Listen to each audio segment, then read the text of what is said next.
right now. These are non-medicated, if you know what I mean, but good for focus. Product code Dwann B. Buy two, get actually buy one, get one free. My product code. Bliss capsules.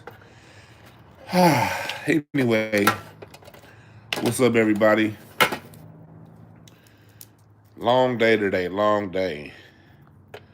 I started this morning off with a funeral. Oof. A funeral for an 11-year-old. Ugh. We're gonna get started in a couple minutes, but yeah, one of my homeboys I've been knowing since the age of 3. We met in daycare. He uh he lost his daughter to cancer.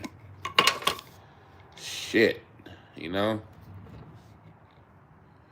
So today was the funeral, so that was the bad news. The good news is I had my wife's family over the house and we had a good time. Ooh, look at that. Look at that nugget right there, boy. Woo! Woo! Woo!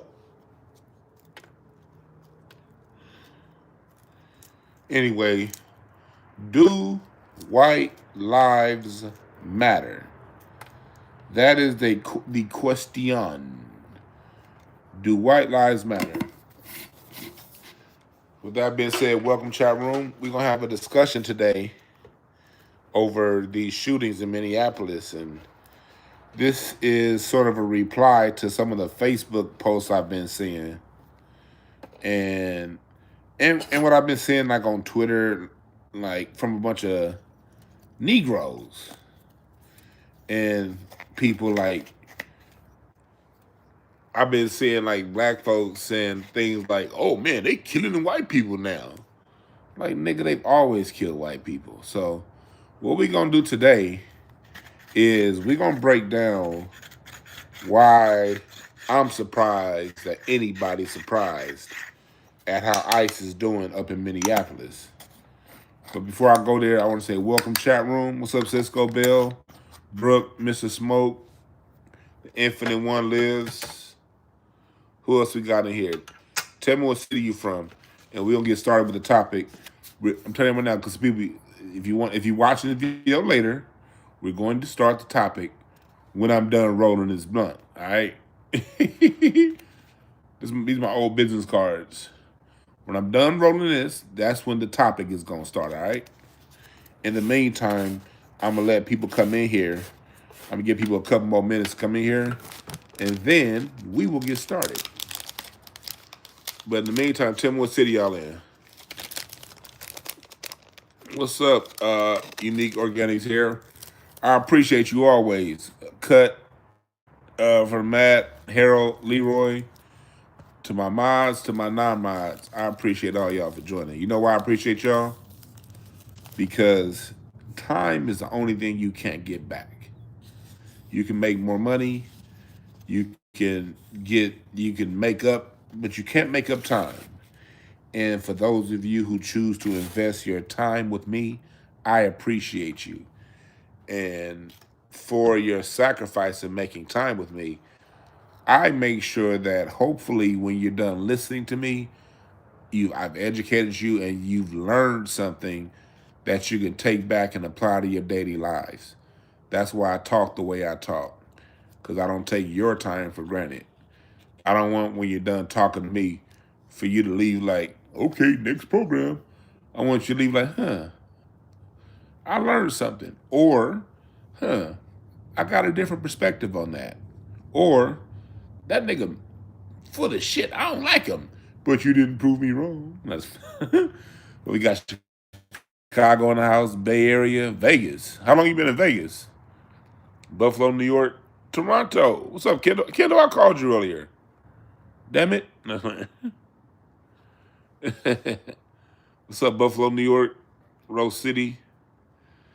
People that live in Vegas, they started moving in Vegas. Most people in the last 10 to 15 years.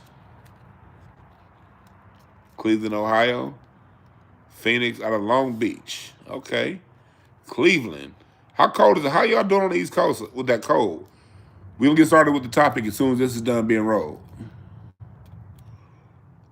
So if y'all coming in, let few more people come in here and we can get started. Oh, he said, Kendall, you're making a TikTok. West Australia, by the way, of East Oakland. So has that cold weather started yet? You already said walnut, nigga. Has that East Coast just started? Has that cold storm started yet on the East Coast?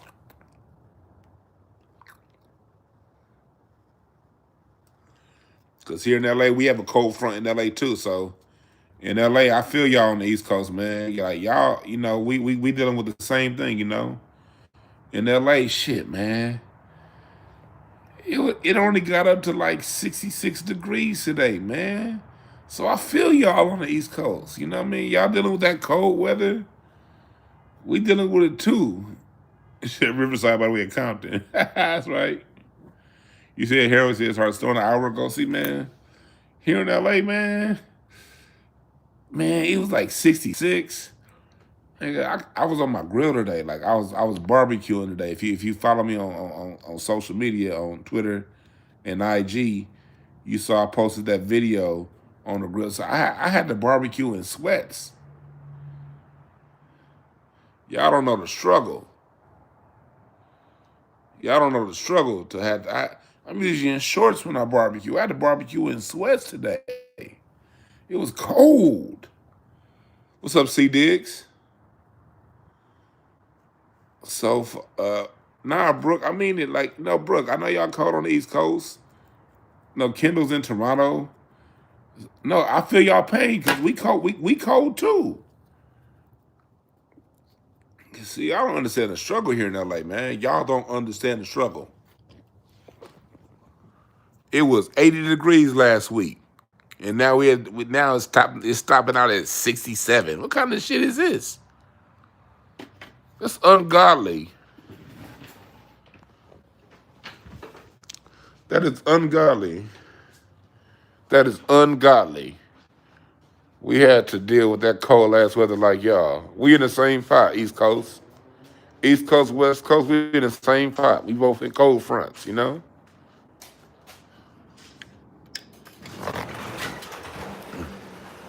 dealing with a cold front. We dealing with a cold front.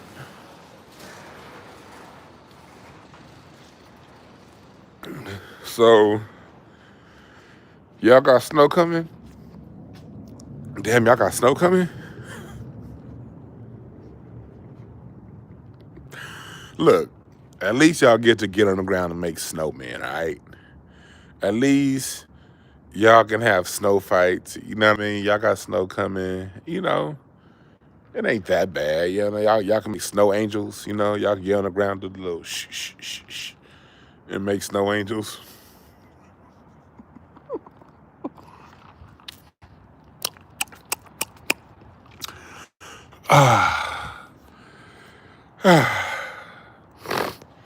Anyway, let's get see now. Usually I like being out here and I gotta put a hoodie on right now. Like if this was normal LA weather, I'd be in a t-shirt. I'm having to wear a hoodie right now. So see. You said Chicago's -2 right now. See, yeah, like right now, LA's like what, 52 right now. It's like 55 degrees, right? Like 52 degrees right now in LA, man. What kind of shit is this? It's gonna drop down to like 47 tonight. That's damn. Nigga gonna be getting goosebumps and shit.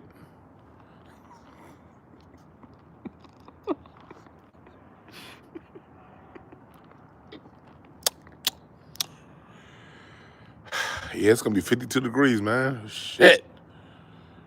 It's gonna drop all the way down to 47 tonight, y'all. Like, I don't know what I'm gonna do. All right, we're at the 10-minute mark. I'm about to get started.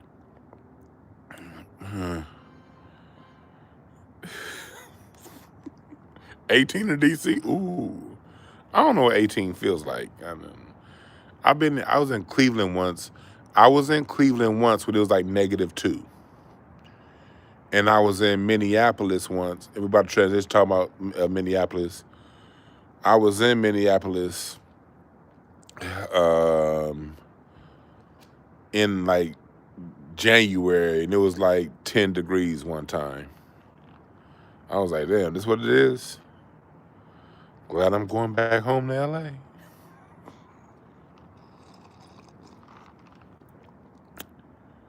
Okay, so let me stop goofing around. Let's get to it. Brr. Let me stop goofing around. So you see what's going on in Minnesota today. In Minnesota, somebody got shot again. A white dude got shot out there in the ICE protest. Let's say, I'm getting on your nerves. Let's say, let's talk about this. First off, I want to start off by saying, can we please stop equating these white folks getting shot in Minneapolis to black people? Stop it. Understand this. ICE is shooting people who are getting in their way. And I don't believe in nobody getting killed. But don't equate that to Alton Sterling, who, remember, Alton Sterling had a mental health patient with him and he got killed. Don't, let's not do that. Let's not compare what's going on here with Sandra Bland. Let's not compare this with Rakia Boyd. Let's not do that. Let's just not do that. Let's not do that. It's a major false equivalent, and it shows a lack of respect for black folks that were killed minding their black ass business. One thing about black people, we don't celebrate criminals. We don't celebrate people breaking the law and jumping in front of the police face. One thing about black folks, if you jump in front of the police face and the police do something to you, we're gonna be like, man, look at that fool. Am I lying? We see a nigga jump in front of the police and the police knock him upside the head, niggas gonna be like, ha! Should have sat your monkey ass down. What the fuck is you doing playing with the police? You don't play with the police like that. We know. Only time we get mad is when they kill us when we minding our business. Chat room, am I wrong? What's up, Cassandra? Frank Green, chat room, am I wrong? Thank you, CDX. We do not intentionally confront law enforcement. And I'm not saying you shouldn't. Look, it's people's right to protest. So I'm not saying that those people shouldn't confront law enforcement, because that's one thing that makes us American. One thing about being American, America stands up to tyranny, you know? America stands up to tyranny. American, it's part of being American, is to stand up and not take it just because you said, I gotta do it. That's part of being an American. So I'm not saying they shouldn't be out there. All I'm saying is properly categorize what's going on.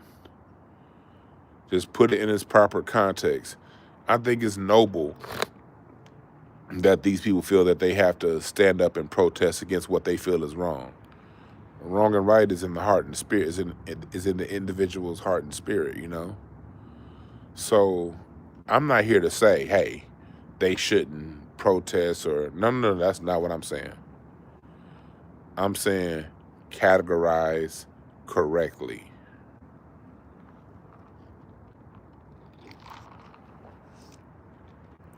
That's what I'm saying. Because our people that have gotten killed, Trayvon Martin was walking home, minding his business. He was stalked and murdered. He wasn't standing in front of the police department when the police were trying to conduct an arrest.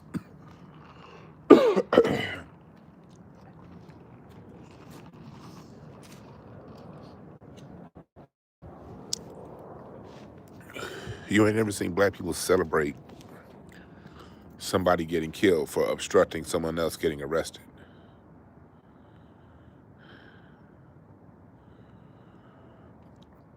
So it comes down to a matter of respect. What I say is do that. Categorize, have respect for it. Somebody says properly categorize illegal government activities because you could be next. Let's jump on that part next. That's the next part. I'm glad that person said that.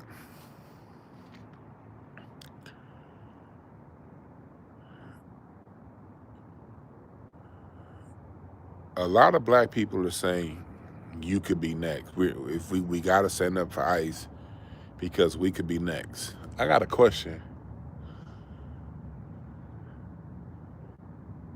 Name the time in American history that we aren't now. When did we stop being now? How can we be next if we're still now? Go look at. I'm on my phone now. Go look up the hate crime, the race of people who's the largest victim of hate crimes. Last I checked was 2024. In 2024, the FBI stats had like 6,000 hate crimes against black Americans from other races. The next group down was like white women or something like that. No, it was gay. Oh no, it was gays, and they had like 900. It's like the number of black people facing racism, as far as according to the FBI database, we are still like 5 or 6 times past the next in line.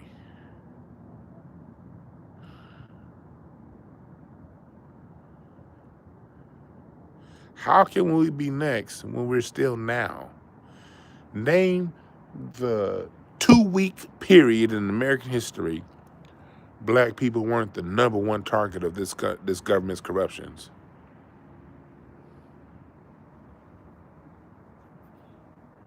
And I'ma like this. What's up, DJ Soderbyte? Give me a 2-week period in American history that we weren't number one. Give me a 2-hour period in American history that we weren't number one.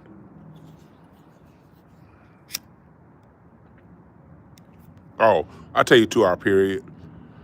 When Twin Towers got hit in New York, when people when they started creating that whole lie about who did 9/11, the 9/11 folks they moved past black people for like a weekend. After 9/11, them motherfuckers moved past us for like 1 weekend.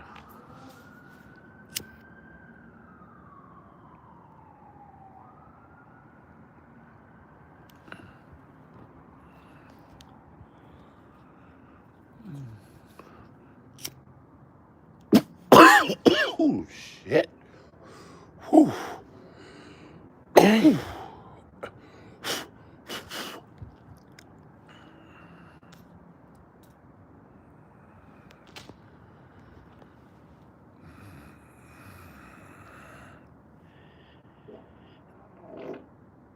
You dig what I'm saying? Y'all, some gas. This is some gas right here. Mm-hmm. You right, Mr. Smoke THC. Whew, yeah, hit me good.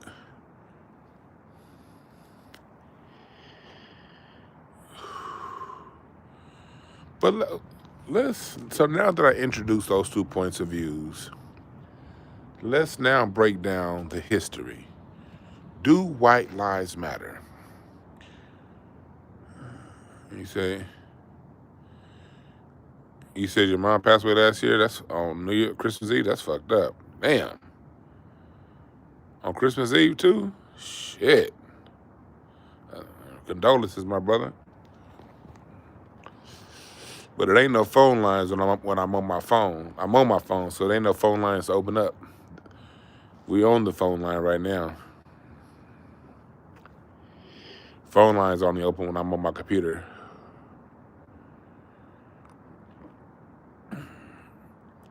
So let's break it down. Do white lives matter? And long and short, the answer is no. The United States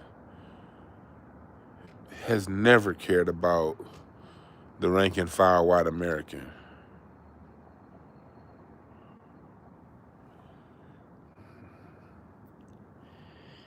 Never.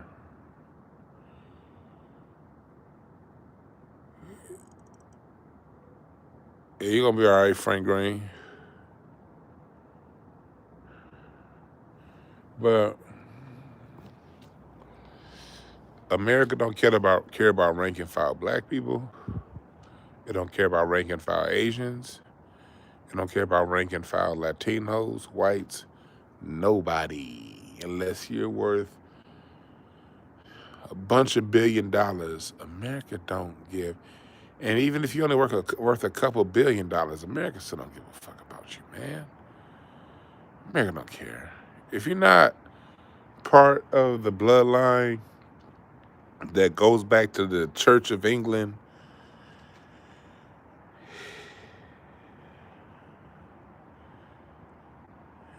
it's just a pawn. The problem is this. People believe that America cares about people based on the color of their skin. America likes compliant whites. All right?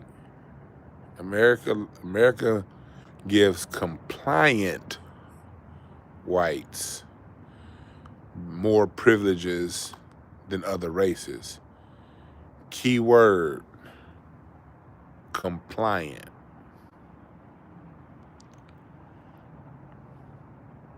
Say it with me again. Class, say it with me. 1, 2, 3. Compliant.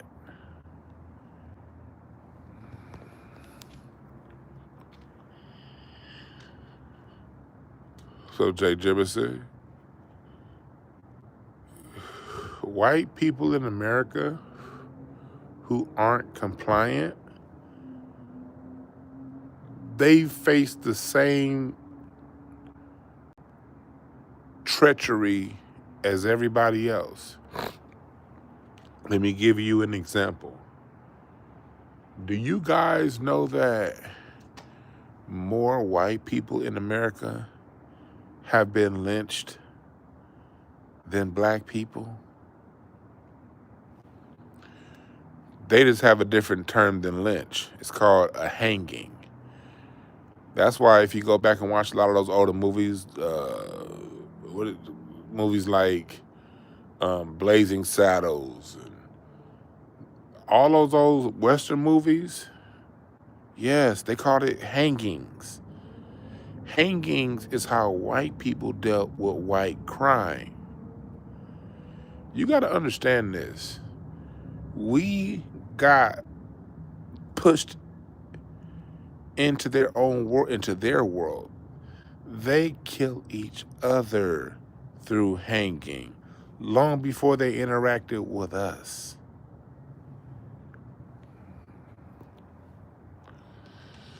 White outlaws, white people who did not fall in line with what was being said, they got publicly hanged.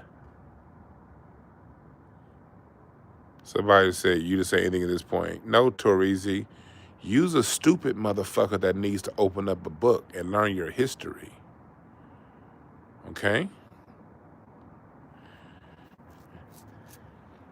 You think they learn how to tie a noose for a black person? That's old world killing. That's how they killed over in England, dummy. They brought that killing from England to America, and that's how they dealt with their own. The difference is white people who were not compliant got hanged. Black business owners who got a little bit too big for their britches, got lynched. That's the difference.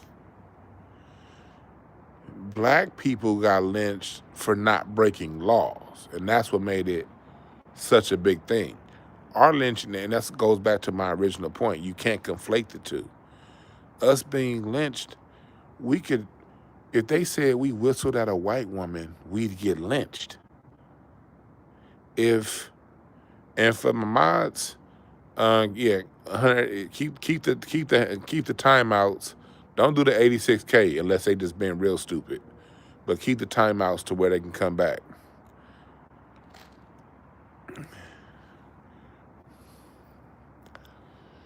But if you understand American history, black people got lynched. Usually, the most people, black people got lynched were business owners. We got lynched for. I'm reading a book right now called "That Nonviolent Stuff Will Get You Killed." It's a great book to read, y'all. It's my right now. It's a book that I'm reading in the car. I'm doing an audio book, and every time I go to the gym, I'm reading this book called "That Nonviolent Stuff Will Get You Killed" on Audible. That's my Audible book when I'm in the gym. I mean, and I'm a member of Equinox, so you know how Equinox is. Ain't nothing but skinny ass white folks at Equinox. So I be lifting them weights like, yeah. And the white mob got shot in Mississippi. When I'm lifting weights, I'm looking around like, yeah, that's right. Yeah, women got lynched too, yeah. So that's the difference. Non-compliant whites got hanged. America only cares about white people when they're compliant. Going back to what I think it was C. Diggs said about that going back to what C. Diggs said, if you go back to Winston-Salem, North Carolina, the witch burnings, white women who were palling around with those witch doctors, those black native witch doctors,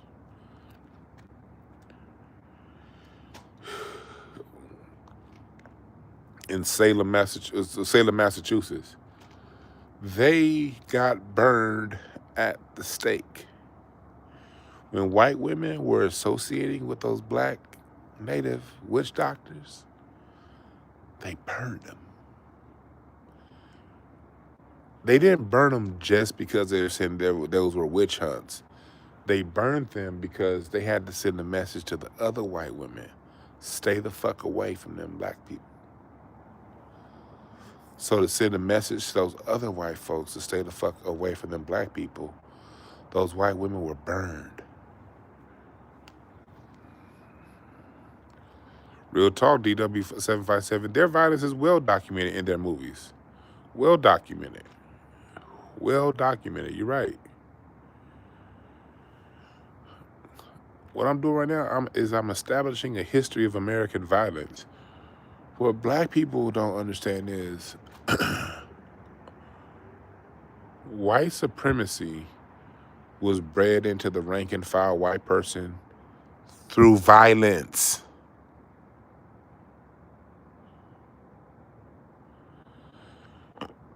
That's right, Sherelle. Burned at the stake. It was it's two ways white supremacy got enforced. Through violence and through rewards. Human behavior is constructed through rewards and consequences. Rewards and consequences. What's the reward? You basically get immunity from law if you choose to accept the banner of whiteness. You can break laws, you can do things, just don't disrupt the overall flow of business. You know? Don't associate with them black people. You'll be rewarded with economic opportunities, with trade, benefits. But if you trade with them niggas, your white ass is gonna have to talk to the real white people. And this went on for hundreds of years, and it still is. You are Schwarmer, Cheney, and Goodman. That was another one. Then white folks went down to Mississippi thinking that they was gonna be walking with them black folks protesting. Pow! You're dead. John Brown, who raided Harper's Ferry in 1859. John Brown didn't just raid Harper's Ferry in 1859. He also killed 5 or 6 white men in Oklahoma fighting for the Potawatomi, which is my family lineage. The Potawatomi out of Michigan by way of Pennsylvania. That's where the Potawatomi from. The Potawatomi were in Pennsylvania, the Northeast, and they moved over to Michigan as the colonies got settled in the 1600s. The Potawatomi moved over to Michigan, and they stayed there until the Trail of Tears when they were relocated to Oklahoma. My family didn't go to Oklahoma. My family stayed in Michigan and got reclassified as Negro. But for the ones who relocated to Oklahoma, a couple Potawatomi got messed with. John Brown killed 5 white folks for them Potawatomi. And John Brown was funded by a black woman named Mary Ellen Pleasant. It was a black woman that was out here in California who had married like an old rich white dude. She had a lot of money. He died. And so she used to secretly send money to John Brown to fund his revolution.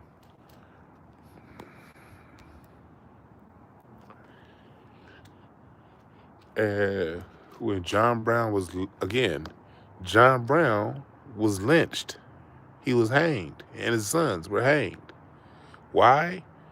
According to John Brown, he said, had I done what I did for white people, I'd be a hero. But what did they do to John Brown? They hung his ass because he killed for black people. Again, this is white supremacy being violent towards its own when it doesn't get on code with its own. This all started 350 years ago with Bacon's Rebellion, 1676. A lot of white people got killed for teaming up. That's when the whole color-coded race thing started with Bacon's Rebellion. This is the 350-year anniversary. It's the 250-year anniversary of this country, 350-year anniversary of Bacon's Rebellion.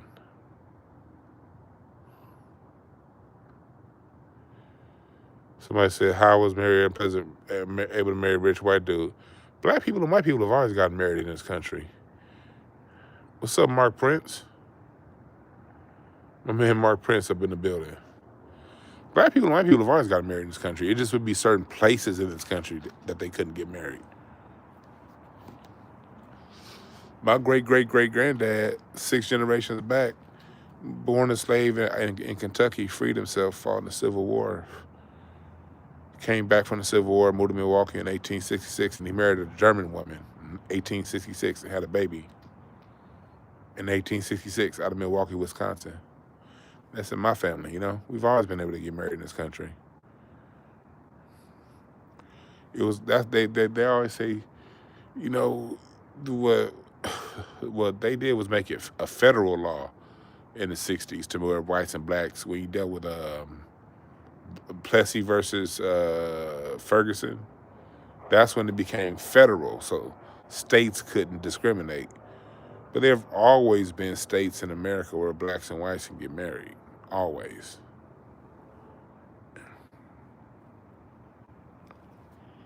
Always.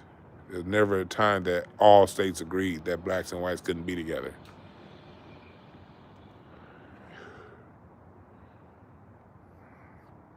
That's a common misconception.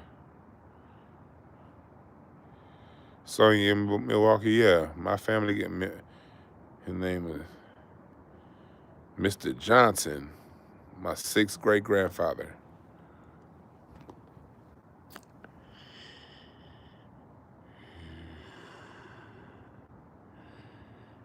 The harsh consequences for interracial marriage. That's Virginia. That's the Carolinas. That's, you know, black, that was blacks and whites were getting married in Ohio and all kind of stuff like that. Michigan. Hell, even certain parts of Virginia.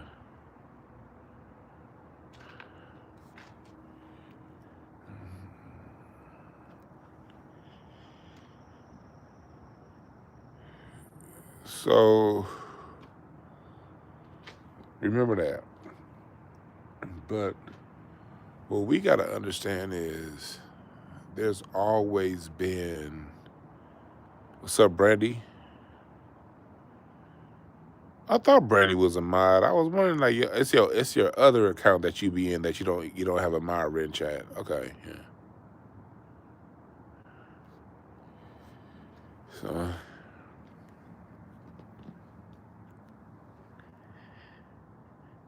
and another thing, in states where blacks and whites weren't allowed to get married, oftentimes the white people reclassify themselves as native or black. They will reclassify their race. That was another common thing in the 1800s. Like in states like Indiana, you would see white people reclassify themselves. Since Negroes couldn't reclassify ourselves, like whites would reclassify their own race as Negro or as colored. They would turn it, back then it would be colored. They would reclassify themselves as colored to get around marriage laws. That was really big in Wisconsin, really big in Michigan, really big in a lot of places. Reclassifying yourself as colored if you're white.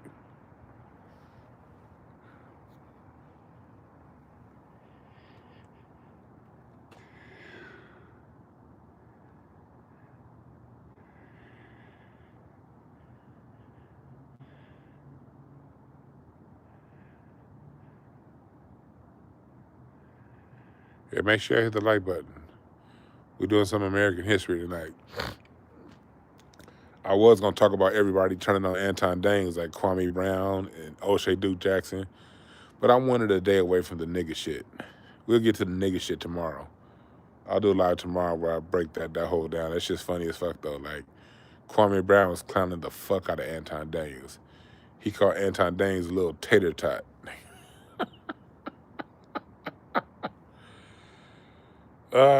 We'll get to that nigga shit tomorrow. I want to talk about some geopolitics going on right now. I want to break it up.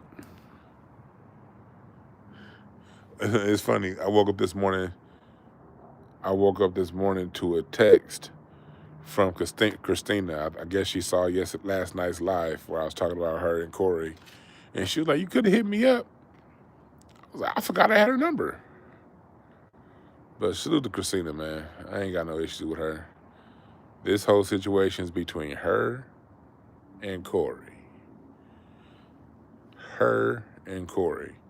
I'll just break some shit down from my perspective. Like I said before, Christina ain't been nothing but good to me when we've been around each other. So I don't have a bad thing to say about her. I don't have a bad thing to say about her. And plus, honestly, I don't feel like I wouldn't talk to her about the situation, and I wouldn't talk to Corey about the situation. I wouldn't talk to, not that Corey would say anything to me. Me and Corey don't talk like that. I see him and I see him. But if I did see him, I wouldn't ask him about that situation. If I saw Christina right now, I wouldn't ask about that situation. One thing about me, I don't like getting in people's drama. I don't. Keep me the fuck away from the drama. Yeah, I'm talking about even with family. If I see family people, and there's some drama with family, unless it's affecting my parents, get the fuck away from me. I don't care. I am not the one to come to when it comes to the drama,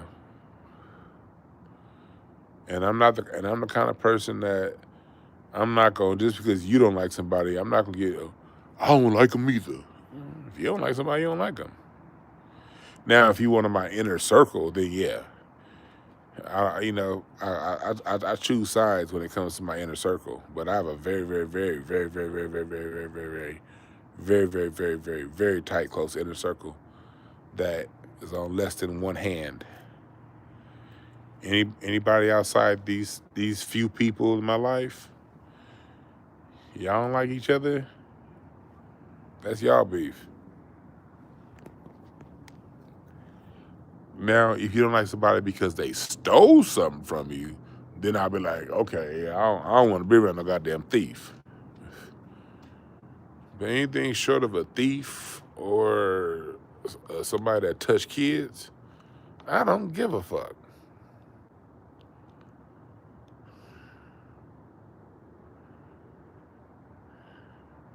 Somebody says, so you're not going to press a black man by putting his hands on a black woman? Why don't you press him? How about that? Niggas always want to be, you not going to press? No, I'm not going to press him. Shit, people fight for all kind of goddamn reasons. Fuck I look like? Nigga, were you raised by a daddy? Did you have a father in your life? Whoever asked me that question? If you had a father in your life, your father would tell you the best way to get killed is to get between two people and they dynamic.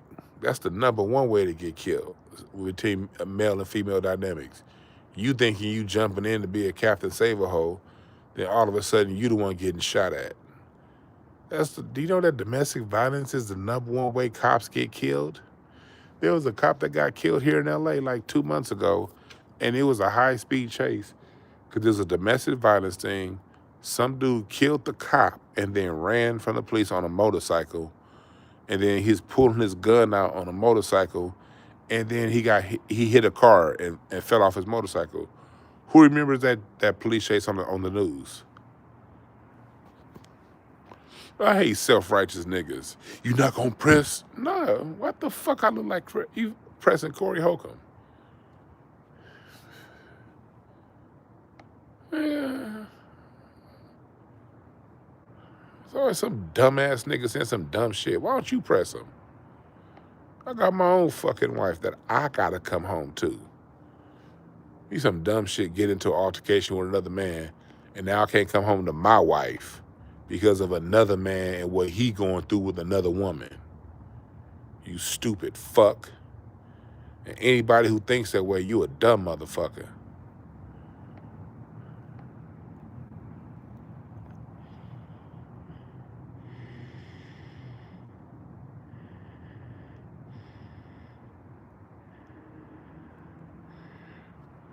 I don't even recognize the name of that person that said that.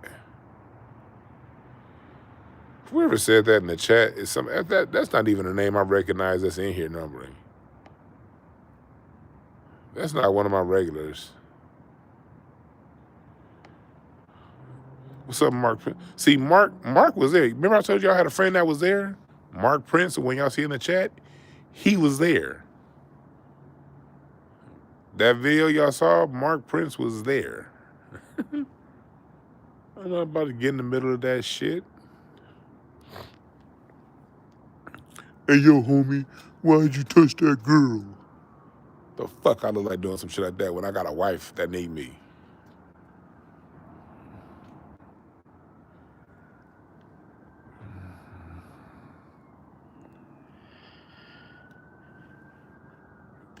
Yeah, Mark Prince is my guy. But, hey, Bart, we got to have a phone conversation real soon about this topic that I'm talking about right now, though, with what's going on with ICE and all this shit.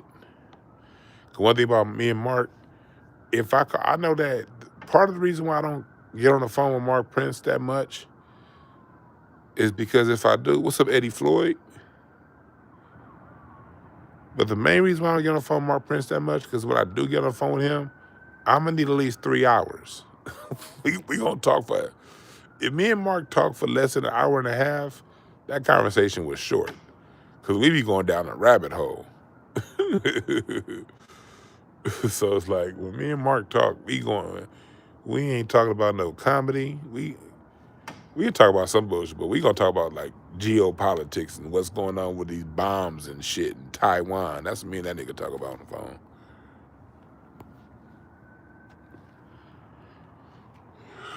But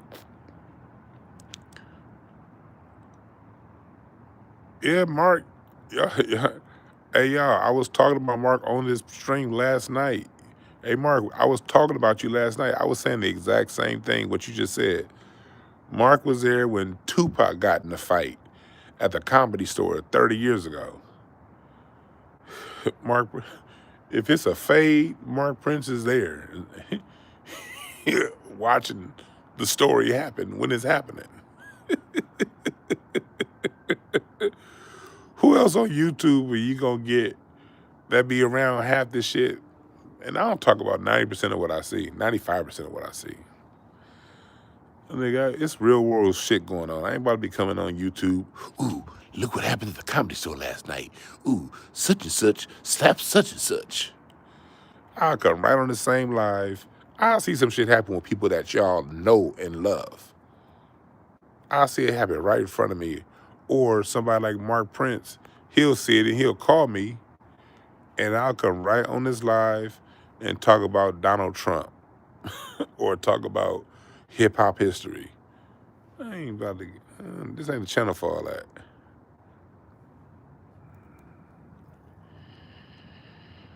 This ain't the channel for all that. Real talk, Mark. Man, I want to meet Eddie Griffin one day because Eddie Griffin, your big bro. I never met Eddie Griffin. He's out of all the years I've been doing comedy, I've never ever met Eddie Griffin. And Eddie Griffin, Robin Harris, Sinbad, they probably the people that are most important, like as far as inspirationally for me, getting on stage and doing comedy. Sinbad, Eddie Griffin, Robin Harris, those are the people that probably inspire me the most in the stand-up world. I'd love to meet Eddie Griffin one day.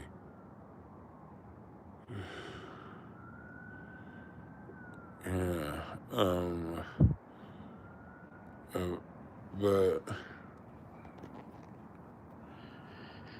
But back to what we're talking about. So we're talking about America's history of violence. America's history of violence. C Diggs said, welcome trolls to the chat, yeah. What's up, C Diggs? You good? Hey, y'all don't be fucking with C Diggs. She good people. That's my mob right there. Don't fuck around with C Diggs. Even when me and C Diggs don't see eye to eye on a particular topic, I fucks with C Diggs for real. We don't play them games where just because we disagree on one or two things that we throw the whole person out. That ain't how we get down.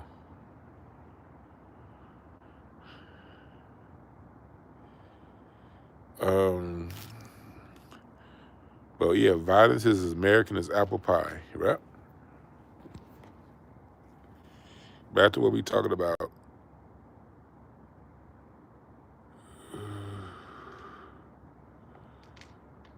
But yeah, if y'all gonna do a timeout, I like that, Shayla. 600 seconds, that's good. Something like that. Don't do the 86,000 seconds. Don't do the 86. The 600 seconds is good. And listen to Eddie Floyd say, if we're going to get into a new era of violence, leave us the fuck out.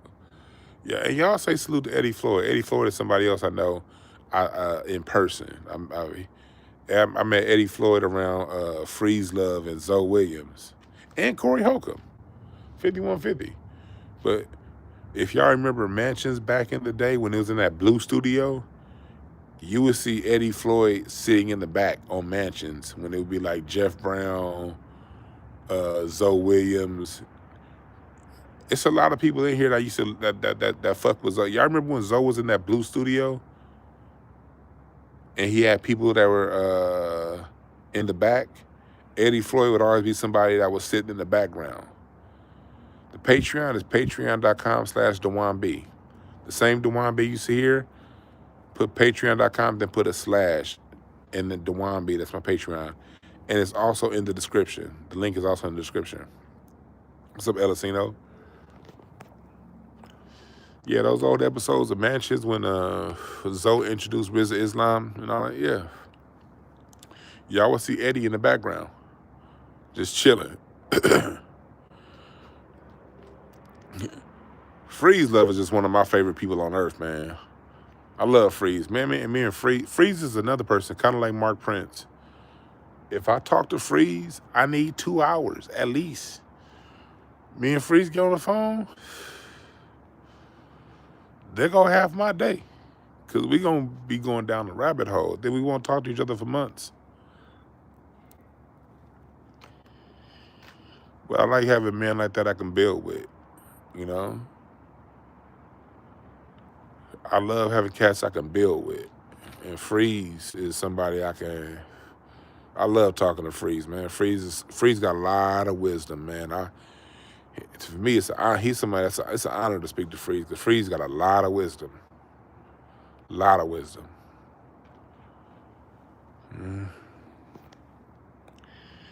Yeah, Freeze was born funny, yep. Yeah, 5150 with Zoe and Freeze, that's easily the best era of 5150. With Zoe and Freeze and Darlene, to me, that was easily the best era of 5150. And that's no disrespect to any. Nate Jackson's funny, Craig funny, for Corey and Zoe's funny. 5150 was just my show. But when Freeze and Zoe was on that motherfucker, that shit, man. It was so much funny and wisdom getting passed around.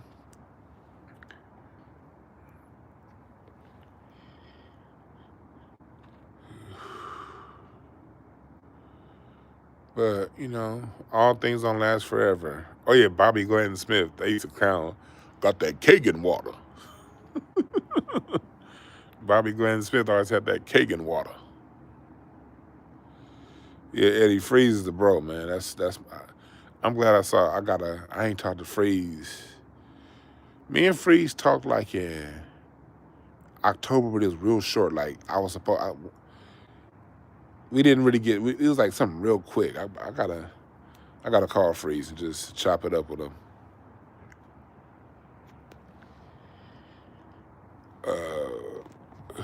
Me and Freeze, Eddie Floyd used to come out. Me and Freeze, for 6 months, we did a comedy show together back in 2016, right before Trump was elected. That last year Obama was in office, 2016, me and Freeze did a once-a-week show together for 6 months.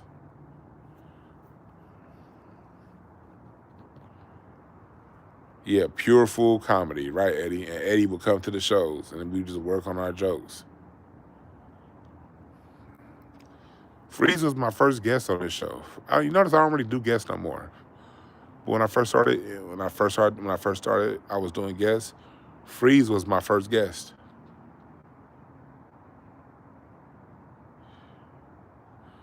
Nomadic Mariner, I'm going back to the topic. Yes, I did cover the topic already, but I'm going back to the topic.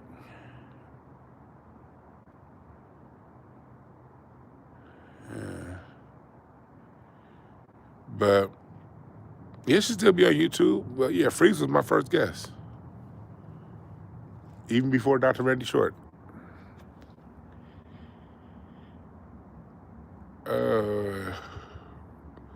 But back to what we were talking about, what's going on in America.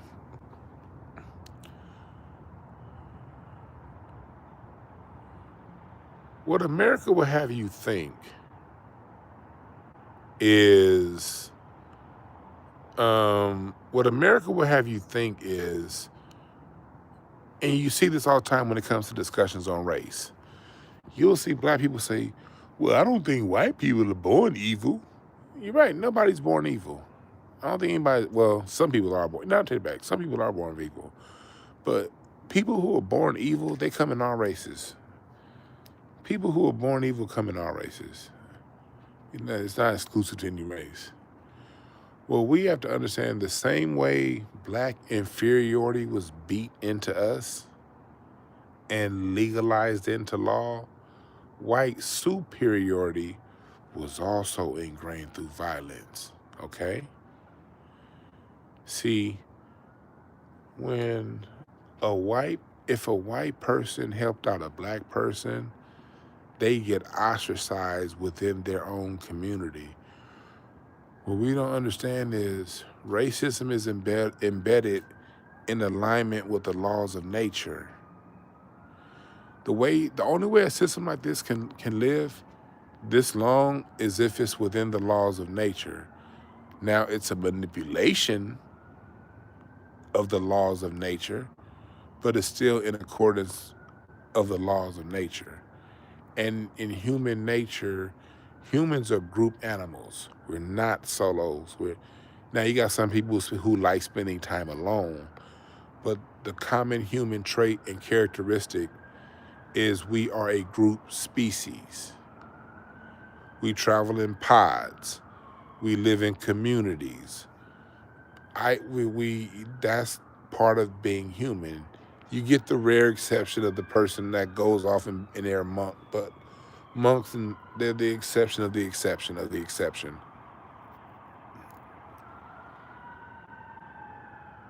Yeah, evil is an energy. You know, this is some evil ass black people, some evil ass FBAs. It's evil tethers.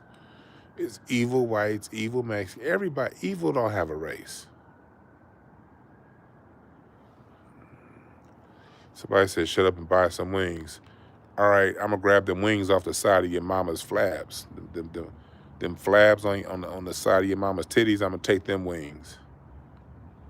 How about that? Tie them into a bow tie. Your mama look like the bitch on Gilbert Grape. Now back to what we talking about. Take these broken wings. Your mama look like a stingray when she get in the water. And now back to what we talking about. So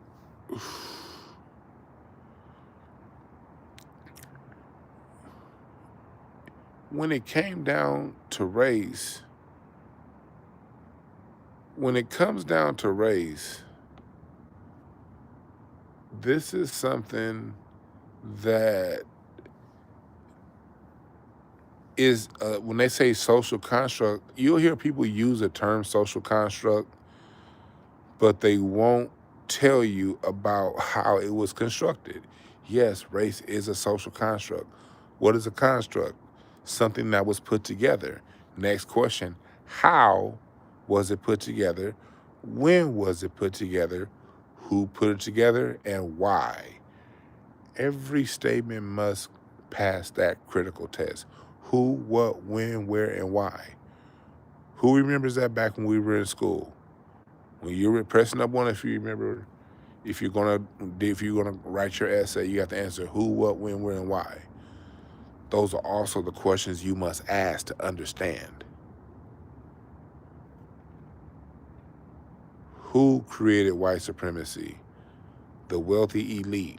They used the system of feudalism that was dominant in Europe, and they brought that feudalist caste system to America around the time of Bacon's Rebellion in 1676, 350 years ago, and they color-coded that caste system. They made the white class the noble class. They protected the noble class by the knights. That's the military. That's the police. The knights are also buffer class immigrants. They complicated it a little bit because you have the knights, but you also have the buffer class. You have, and the black people, we are the serfs.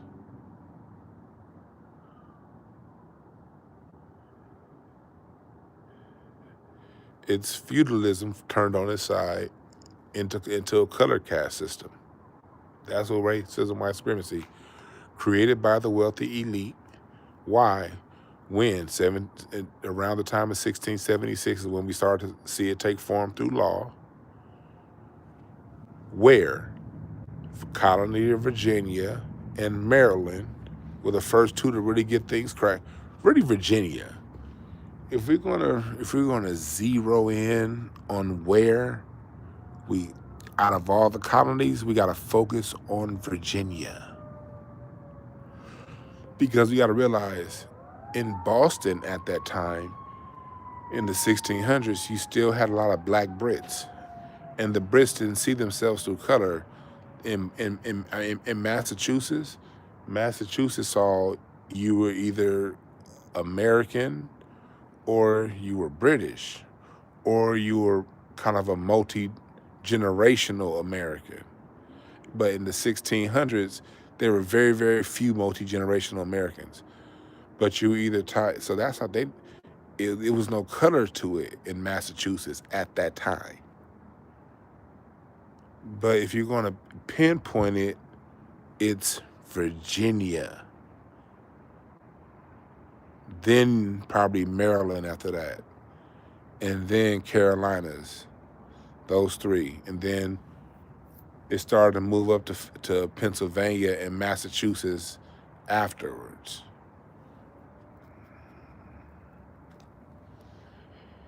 Yeah, Petersburg, Richmond, Jamestown. Yes, Virginia is the where. And then next question is why? To control the population. Bacon's Rebellion is when people, it didn't matter what color they were tired of what was going on with the taxes. They were tired of how they were being treated, and them not making the money they were supposed to be making because of what was going on, and they decided to rebel. And that's when America realized, okay, we got to keep these people separated. How are we going to keep these people separated? Let's use color. Somebody, I don't know who, but somebody decided, or some group of people decided at that time to use color as the caste system to divide for the wealthy elite to maintain dominance. The same story we're dealing with now. And they realized they can give the people classified as white social equity, also economic equity. What do I mean by economic equity? Meaning the people classified as white can be first to economic opportunities. What's up, man? Those classified as white can be the first to get the best of the jobs, to get the best of trades, the best interest rates on loans. You get that. You get the freedom to move about. At the same time, during Bacon's Rebellion, after that, that's when they started creating gun laws. Those classified as non-white, they got restricted on their access to weapons and artillery. They got the second class.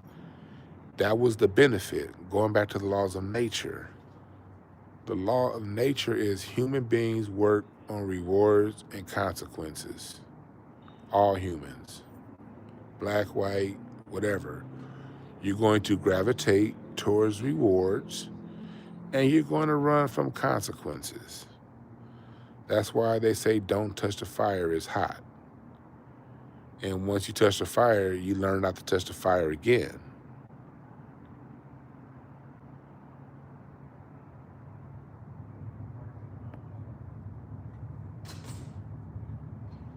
Of course I'm safe. I'm around black people.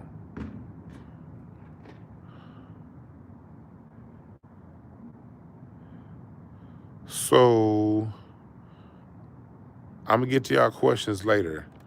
We got to break all this down before I break my train of thought again and start talking to y'all again. Human beings work on rewards and consequences. So those classified as white got greater rewards.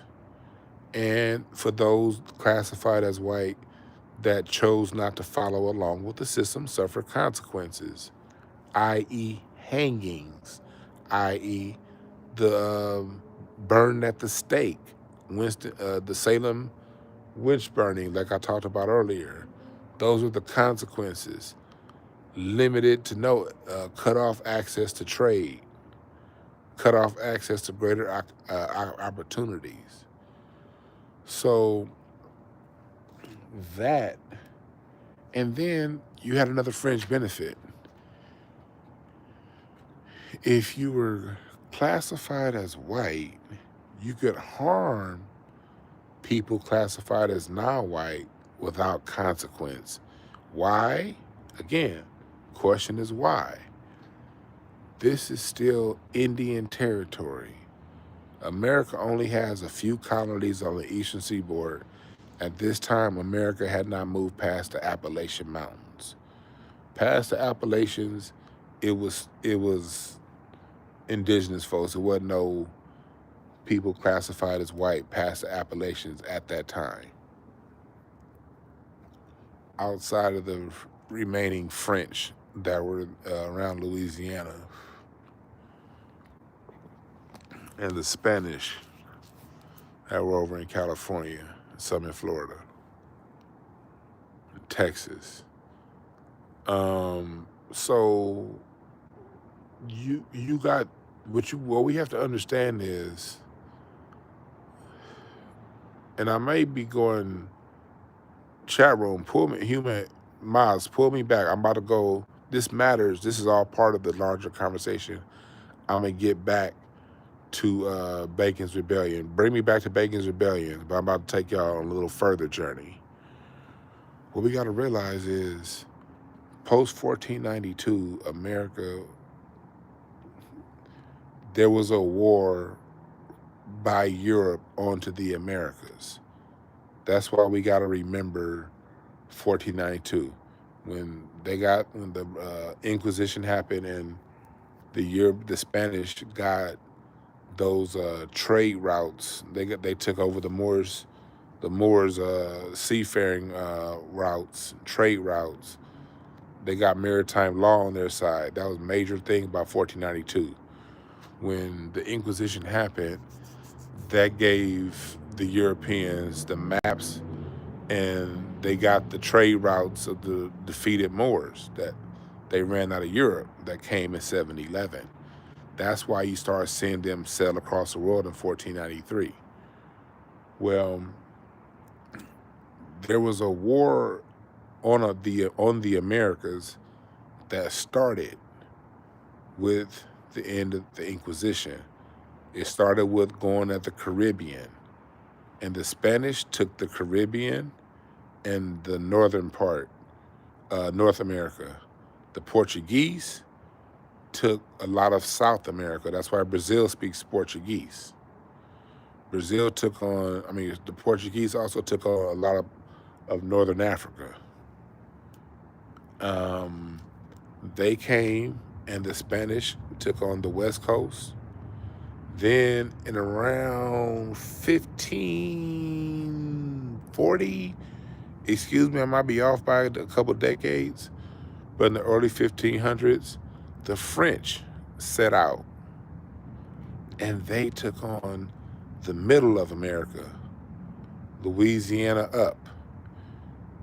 And then in around 1609, the late 1500s, but in 1609, the British, they got in on the war, and they took on the East Coast.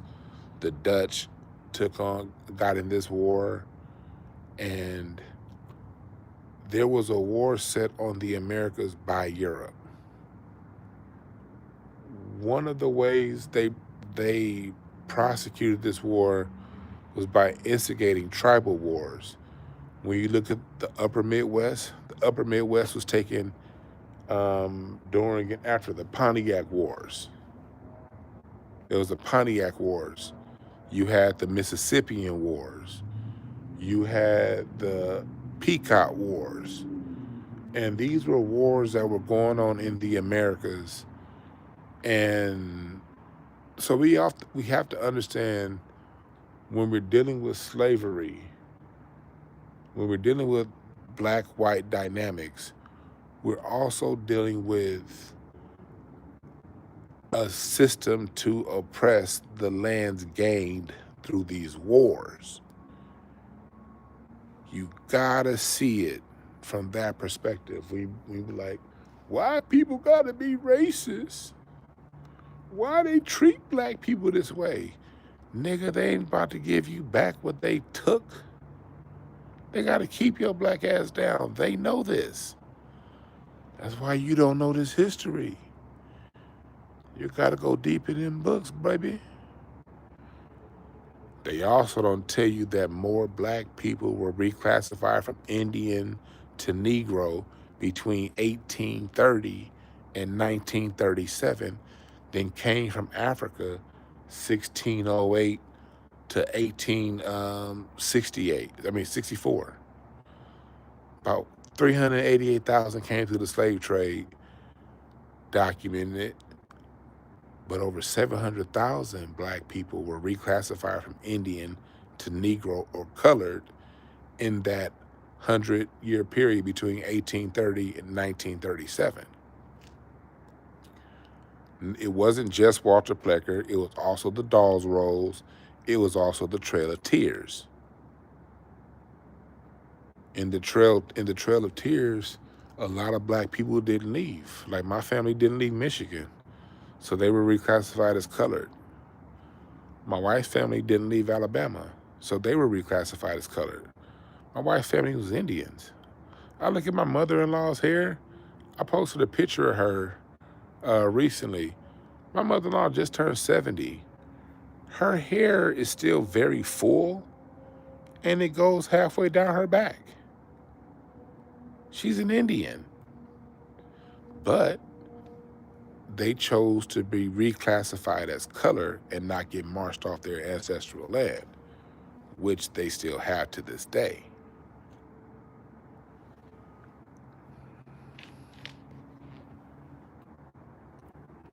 So, and then for the black folks, you say, yeah, people that died on the Trail of Tears. Yeah, for those who did march the 12 Cheers and keep their Indian status, the country spent the later part of the 1800s and 1900s reclassifying everybody through paper genocide.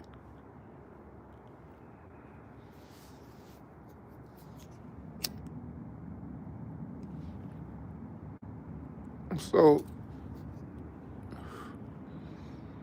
we got to remember this context when talking about the country.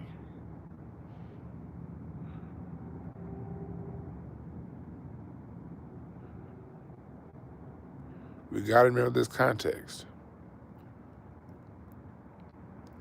Yeah, that first book was nice, wasn't it? So back to Bacon's Rebellion. These new Europeans that came to America got tired of this raw deal, and they united.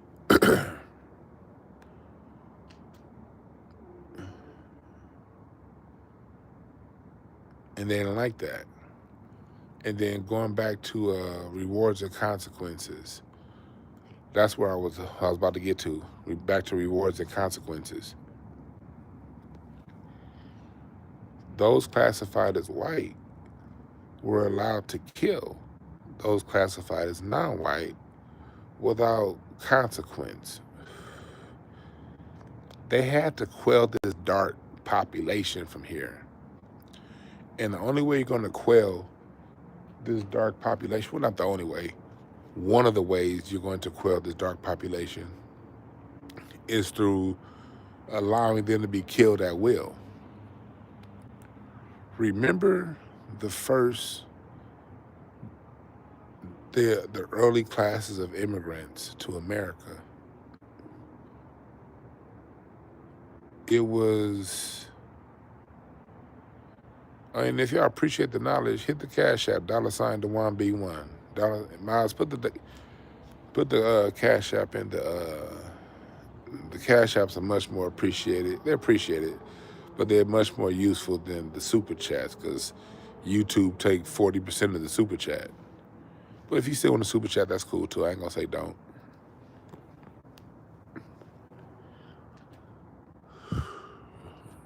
But so as we dealing with American history, we got to understand this. The original classes of Europeans that came were the prisoners. America was a prisoner dump for Western Europe. Never forget that context.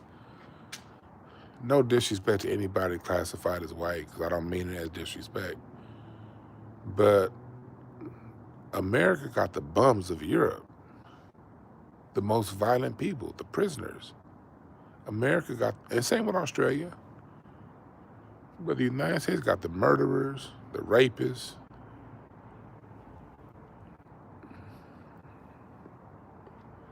It's like anything else.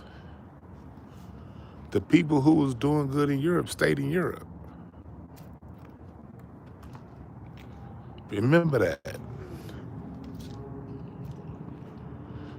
The people that was doing good in Europe stayed in Europe, and they're still in Europe now. The people that came to America wasn't getting it. They were everything they talk about today's immigrant is. They're just projecting. When Donald Trump say, "Oh, we're getting these people from these ignorant people from slummy third world countries," that's because he comes from slummy ghetto, original ghetto, by the way, degenerate Germans. He don't come from the good stock of Germans. He don't come from the classy stock of Germans. He comes from the thug stock of Germans. That's why his fucking granddad was a pimp and a hustler. Trump's granddaddy was a pimp, bootlegging hustler.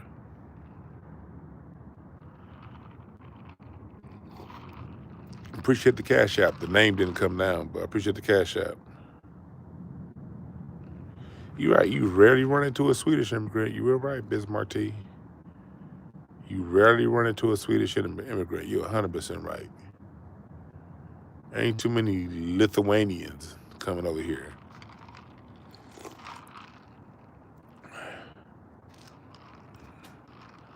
Very rarely run into somebody from Switzerland.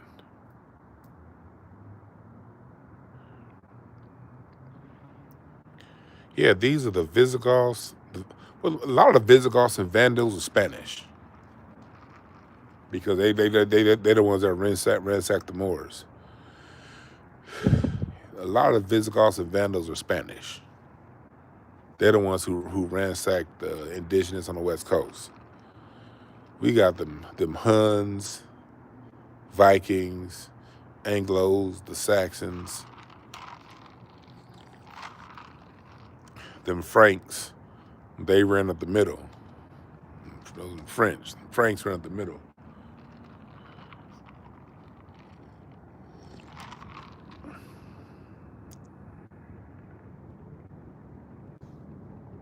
So the classes of them, and I didn't learn. Look, I didn't learn none of this shit in Black history. I learned this in white history. Look, anybody mad at me for saying this?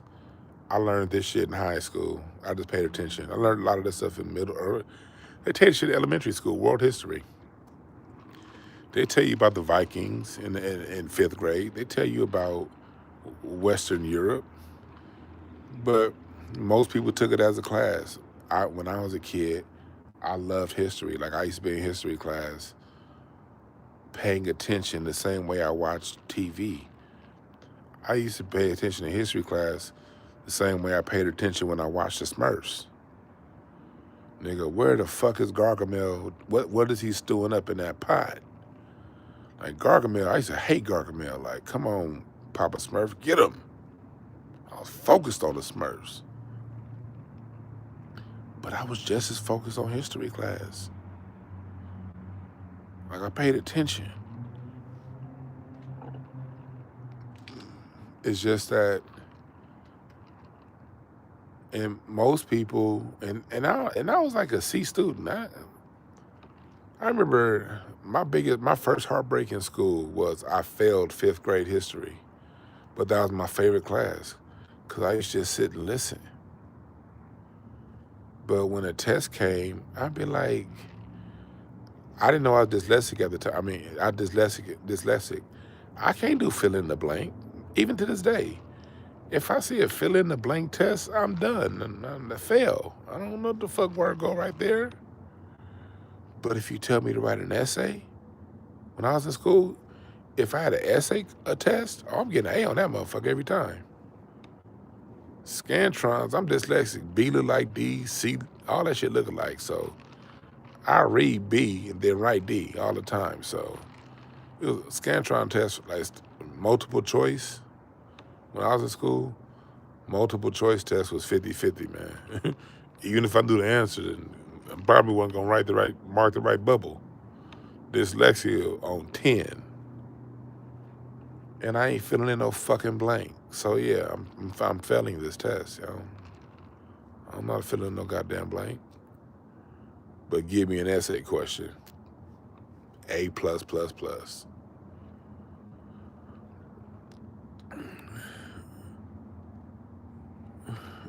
But that's just how my brain worked in the school. So I was a C student. I knew the information, but I just didn't know how to regurgitate it in the way that they wanted it. I don't care, but I still paid attention, you know? I used to love history. I used to just listen. It's just that once I learned more information on history, I changed what they get by on us because they give you the context. They give you the history, but they don't put it in the right context. When they talk to you about the Vandals and the Vikings and how the Vandals and the Visigoths sacked the Roman Empire, appreciate the Cash App. They talk about that. They talk about that in school, but they don't tell you that these are the people when America said bring your poor. When the Americas opened up, the people that they talk about that were the serfs, the ones that were sickly, the ones that were always in jail when we learned world history. Remember, world history was always Europe. I remember I used to always go right when I was in my history books, I used to always go to the back of the book where the maps were, and they would always have the colors: Spain green, Germany red, France yellow, and then you would look down where Africa was, grayed out. Y'all remember them old history maps and history books? They would gray out Africa, but they would have Europe all color. The gray was putting the subconscious of your mind that nothing was going on down there. And everything in the world was happening here in Europe. All right, cool, bet. That's what y'all want me to learn? Fine. Well, once I learned the larger context of American history, I'm like, damn, so those criminal serfs that they talked about, and when I used to watch Robin Hood, those serfs, those are the ones that came to America. So America didn't get, because in history, and we watch the movies, they make it seem as if these courageous Europeans came to settle on new land. No, you niggas was getting out of jail.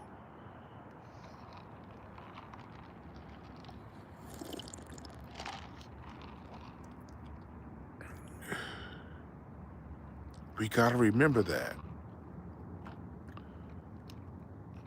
Those criminals that we learned about in history class, those are the ones that populated the Americas. They told me that. I didn't learn this from Hotep Hassan, nigga. I didn't learn this on Silent TV. I didn't learn this from Boom Shakalaka, Hiawatha, Umar, goddamn, Sheikh Anta, Ben Yakinen. I didn't learn that from none of them.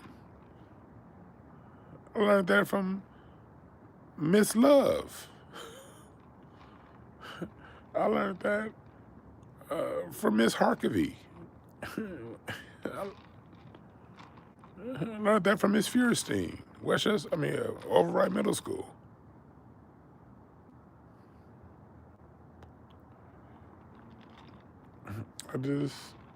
I paid attention in school.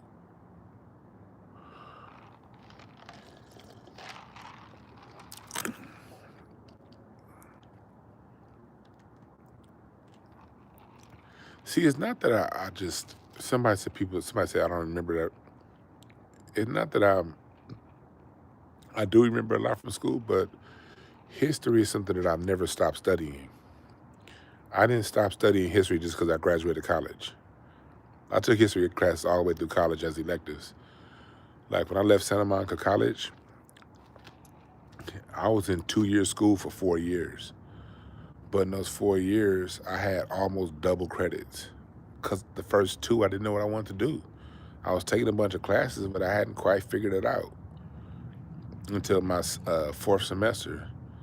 Second semester of my second year is when I realized, oh shit, because I had the credits, because I was a business major declared at first. So if I wanted to stay in business, I had the credits to transfer to 4-year school. But when I took that speech debate class, that just changed my world. And I said I wanted to major in that. I was like, what's the major in this? Like communication studies. You get that Cal State Northridge. And I was like, I really don't want a useless degree. I really want that business degree because I'm not like, I got that went in school thinking like, man, I don't want to go to college and graduate with some liberal arts degree. I want a degree in something, you know? But that class just changed my life. And that class happened in 2002. 2001, when the Lakers were making that championship run and they beat the Philadelphia 76ers and went 15-1 in the playoffs that year. That was the year I changed my major and went a different route in college. But even post-college, man, I watch Ken Burns documentaries. I'm a documentary watching ass nigga. Anything PBS, I always stay fresh on my history. And my knowledge of European white history is probably still 70% of what I know about history. What I know about black folks' history is probably 30. And I know a lot of black history. I know more than most niggas y'all know. It's just that white history has such a massive head start on black history for me.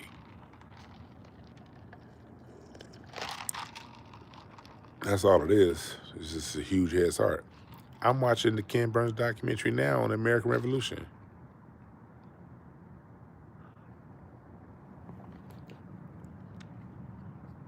I just never stop learning, that's all.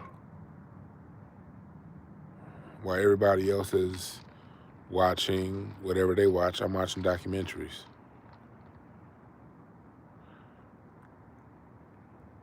And, PBS. And I'm a speed reader. I can read a 200-page book in about 40 minutes. About an hour. Now about an hour for a 200-page book, if I can focus that long. I'm a speed reader with ADD. I get 50 pages in a book within 10 minutes and then just my brain will go somewhere else.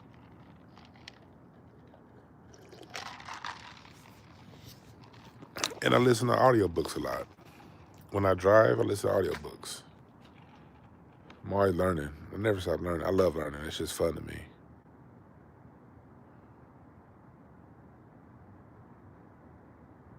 It's just fun to me. That's my entertainment.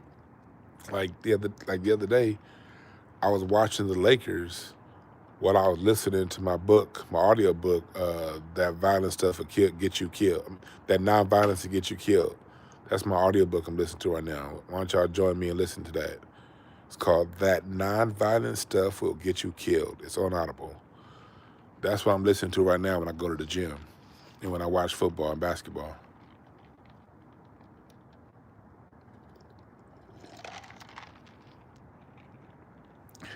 It's talking about black resistance, black armed resistance.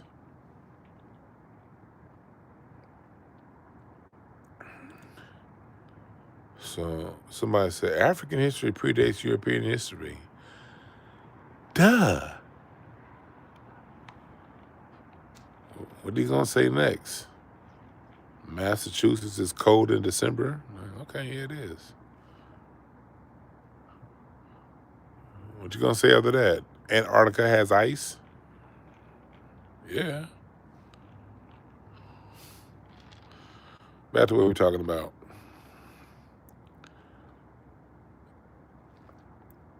So, going back to the history. Let's get back to history. So, I said that to say, let's go back to the Virginia colony when they started making it legal for basically, if you're classified as white, people that were classified as non-white had no rights to fight back when you aggressed. You're giving people who just got to America in the last 10 or 15 years, who probably came from a prison in Europe,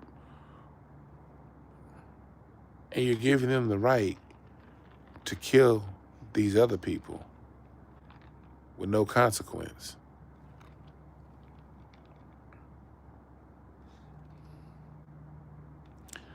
Say 5% of the men with that right take up the offer. So that's 5 out of 100, 50 out of 1,000. 50 killers out of 1,000 people. If they take 2 bodies a year, that's very effective. That's a very effective strategy of population control. Think about it from that point of view.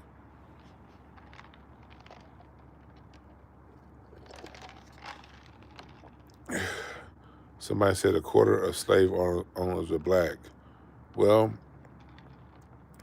2/4 of the men that your daddy fucked were black too, okay? So what's your point? Whoever said that in the chat room. So back to what we're talking about.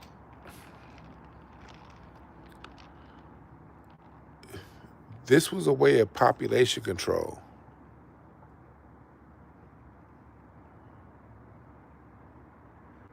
And you see these laws that start in Virginia, they start to get adopted in Maryland, in Pennsylvania. And mind you, these are colonies at the time. This isn't a country yet.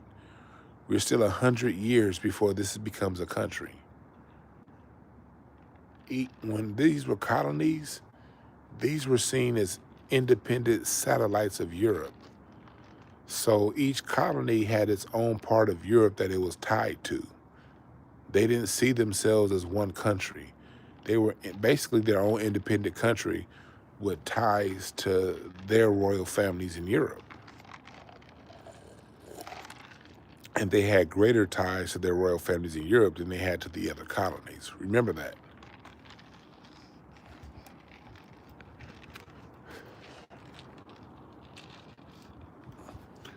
This was before Ben Franklin went down to those Iroquois Confederacy meetings. Remember, it was Ben Franklin who they even admitted on this Ken Burns documentary, he got the idea of a Congress and a Senate from watching the natives.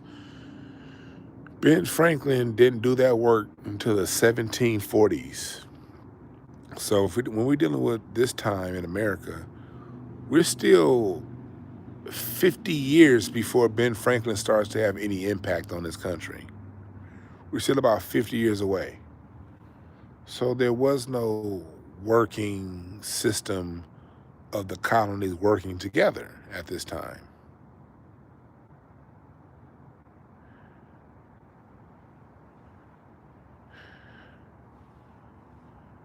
Good job, Brian Barnes. Now, people that say that joke, you can get into 86. People that say that tired shit, they can get to 86.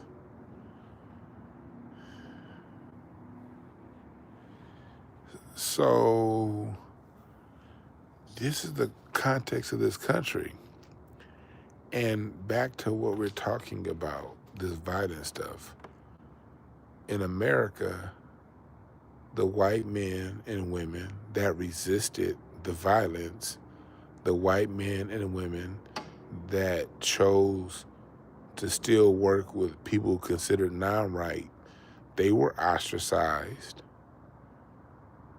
set apart, and part of human nature is humans don't like being ostracized, man.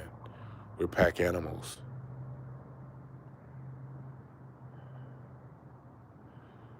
We are pack animals. And when you isolate pack animals, no one wants to be isolated. So this system that was created isolated those who didn't comply with the system.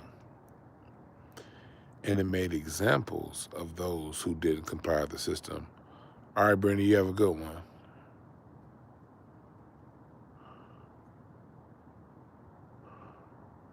If all these racist people coming up in here, you best to listen to what I'm saying, because they don't like your stupid ass either.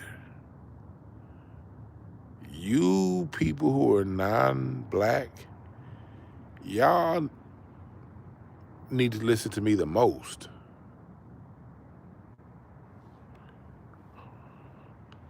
One, two, what the system is coming for you. 3, 4, you better lock your door. 5, 6, get off the fucking meth and pay attention. This message is for you. You pawn foot soldier, toothless degenerate.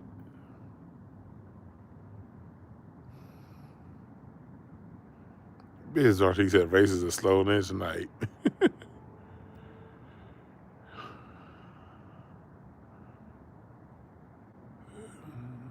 So that's what people got to understand.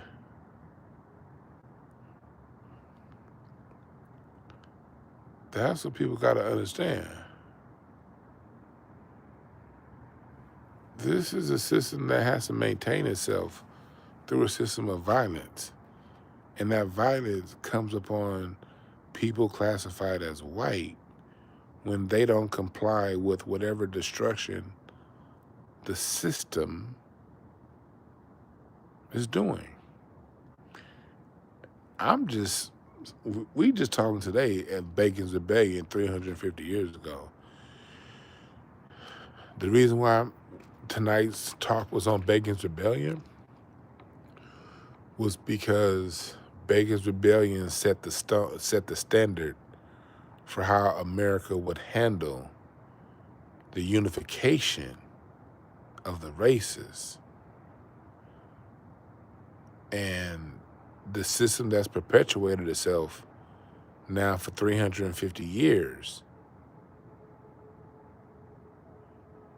is a system of rewards and consequences on those classified as white, depending on how they approach the race situation. And the same thing for subsequent buffer classes. The same for subsequent buffer classes. When Black Americans, we live in these 100-year cycles. The same thing Black Americans are dealing with right now is the same thing we dealt with 150 years ago, post-Reconstruction, when there was mass immigration of Greeks, Irish, Chinese, these non-white groups, we thought, these olive-complected people that we thought we were going to unify with. In the 1880s and the 1890s, the Populist Party, that was America's next attempt. 200 years after Bacon's Rebellion, they tried it again with the Populist Party. The Populist Party took in a lot of votes and a lot of seats in the 1880s and early 1890s. And then in 1892, there was a populist revolt. And how did the populist revolt happen? America realized, okay, these olive-complected people, these non-white buffer classes that we brought in, they're starting to get too buddy-buddy with the Negro. So let's give them more benefits. They hadn't quite included them as white yet. The Irish in 1890 still weren't considered white, but they allowed them to form labor unions. They allowed those Irish to take over different police departments in the North. And the Dutch, they let it become a European fight. They let different classes of non-white Europeans get control of the fire departments and police departments of the cities of the North. Again, economic incentive. When the Irish got the police in Boston, there was an economic incentive to maintain, for those people to be the foot soldiers, the military of the system that was put in place by a wealthy elite to keep the people divided down low.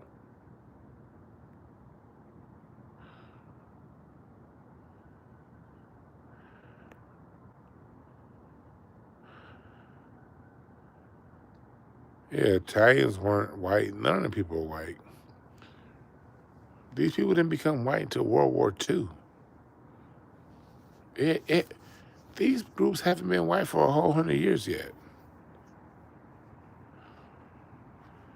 We gotta realize, this, what I'm talking about right now, is 50 years before World War II. This is 50 years before the reclassification post-World War II. This is those people's grandparents. When you're talking about post-World War II reclassification, you're talking about the grandchildren of the people I'm talking about. You gotta understand that. I'm talking about their grandparents. And hell, most of them wasn't even in America. The people that got the benefit of being reclassified as white, the majority of them weren't even in the United States during the 1890s. The time period that I'm talking about is the 1880s, 1890s. The overwhelming majority of them hadn't come here yet. They were still coming.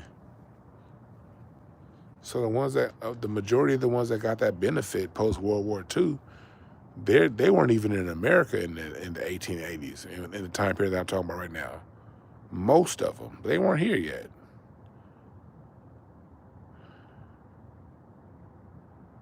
The Germans were here. The Germans are who filled out the Midwest. That whole Midwest is filled up by Germans.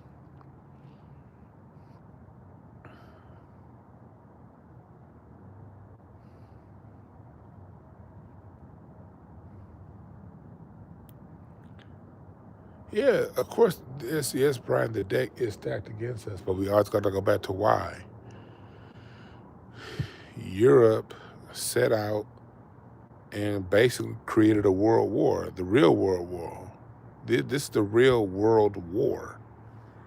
The war that Europe set out on the Americas. It wasn't just Africa's like the Johnny come lately of this. You gotta remember, the Arabs have been decimating a lot of Africa at this time, but Africa is still in the 1600s, is at the end of the Songhai Empire. The Songhai Empire is weakened, is in a weakened state, but it's still intact during this time. I remember that. The Songhai Empire in Western Africa, it's not in its prime anymore, but it's still intact during this time.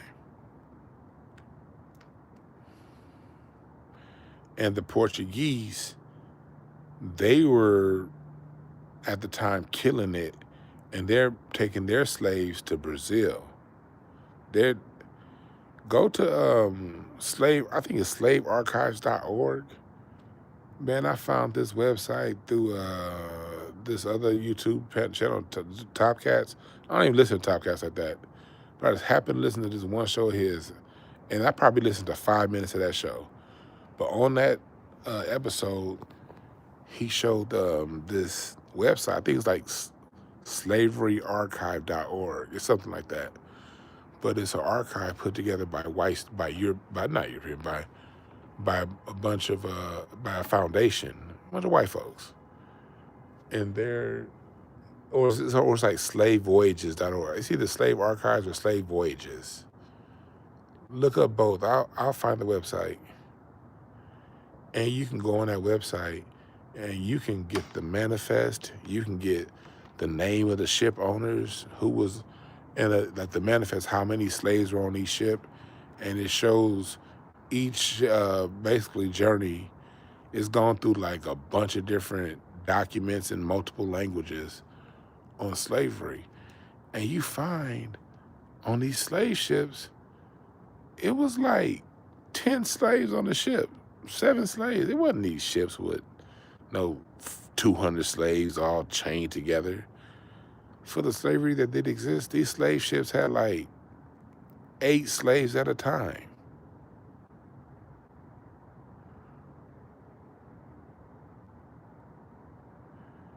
I've been going through this, like, it'll totally reshift how you think about slavery. And one thing I like about it, it talks about there was more slaves transported within the United States than from Africa. It proves that, and it shows like, but these slave ships got like 6 people that were sold. And again, in their own merchant ship, because it was like the slave ships were the merchant ships at the time. It wasn't these large vessels of people with these huge dungeons, and these were merchant ships. You had a couple slaves, some wheat, like a cargo ship now. Does a cargo ship have one thing on it now? No. They have a few slaves down there. They have some West African gold, some plantains or whatever. It was like that.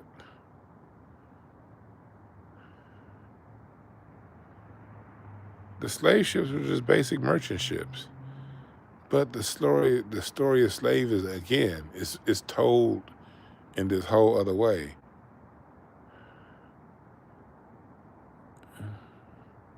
Yeah, the whole slavery story has been blown way out of proportion. Mind you, on this website, this is something that's backed by American University. This is like backed by the university system. It's just documents of the manifest of these slave ships. It wasn't a whole bunch of people on these ships. It'd be like 8 people at a time. They didn't have these huge vessels. They couldn't have no 300 slaves on the ship. That's fucking Peter Pan-like fantasy. Be honest, are you oppressed? Yeah, I be very oppressed when your mama sits on my chest. That bitch is heavy. You got a heavy-ass mama. Sometimes she want to sit on my chest. And I don't like that. She be collapsing my lungs. I'm a big dude, but I can't take that big bitch. So, yes, Mr. Man that asked me that question, am I oppressed? Yes. Every time I don't even know why that bitch like sitting on my chest. Like, what do you get out of this? She said your daddy liked it, but I was like, but look what his daddy created. His daddy created a hoe. Why you trying to recreate that, lady? Come on now.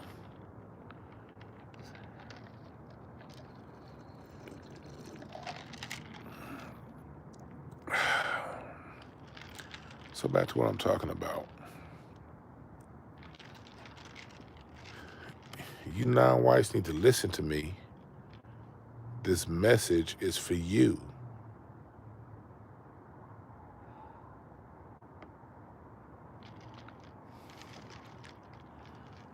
What part of slavery is blown out of proportion? The part that there were these massive ships with a bunch of people in chains, stacked one on top of each other, being shipped over here 1,000 slaves at a time, as if there were any goddamn Carnival Cruise Line sized ships back then. That's what was blown out of proportion. The amount of slaves that came to the United States, that's what's blown out of proportion.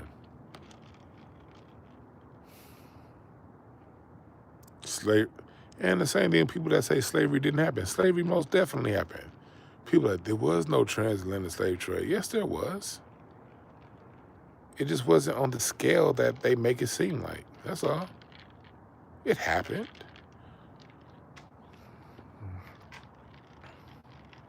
There's truth in every lie.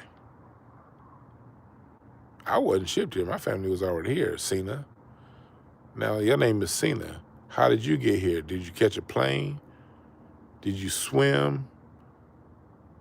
Or did you jump over a fence? Which one was it? Cena 993.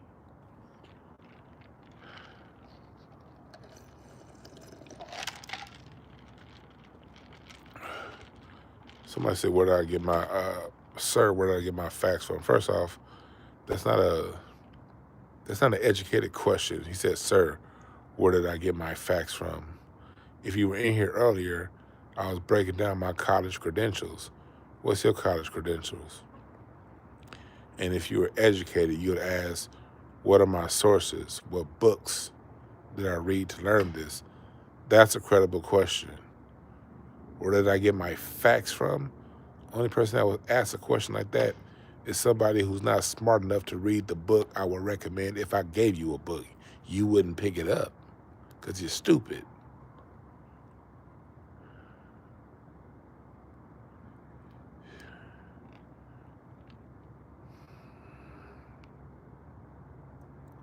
Dumb motherfucker.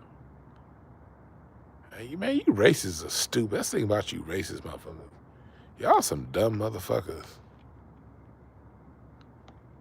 I swear to God. Y'all some dumb motherfuckers. Racist people. Y'all ever notice how stupid racist people are? They be all cross-eyed and...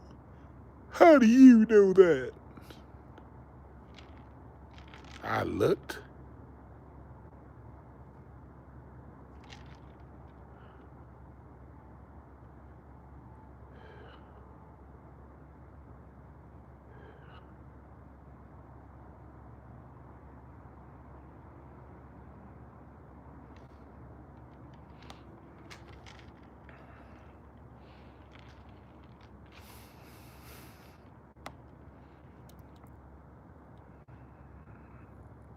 Back to what we're talking about.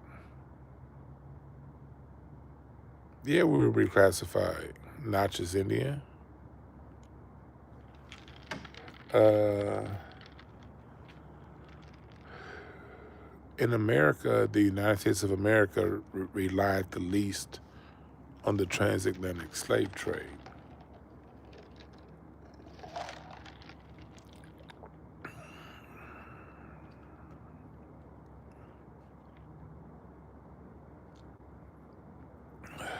You know?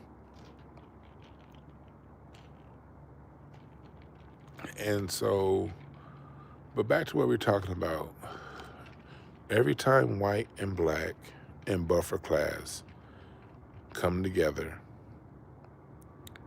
America, the powers that be, those who run the country, those who choose the president, that's what I'm going to say, those who choose who the president's going to be, they come up with a way to give the buffer class and those classified as white greater rewards. This is what's going on right now. Let me tell you how it's changing right now. Excuse me.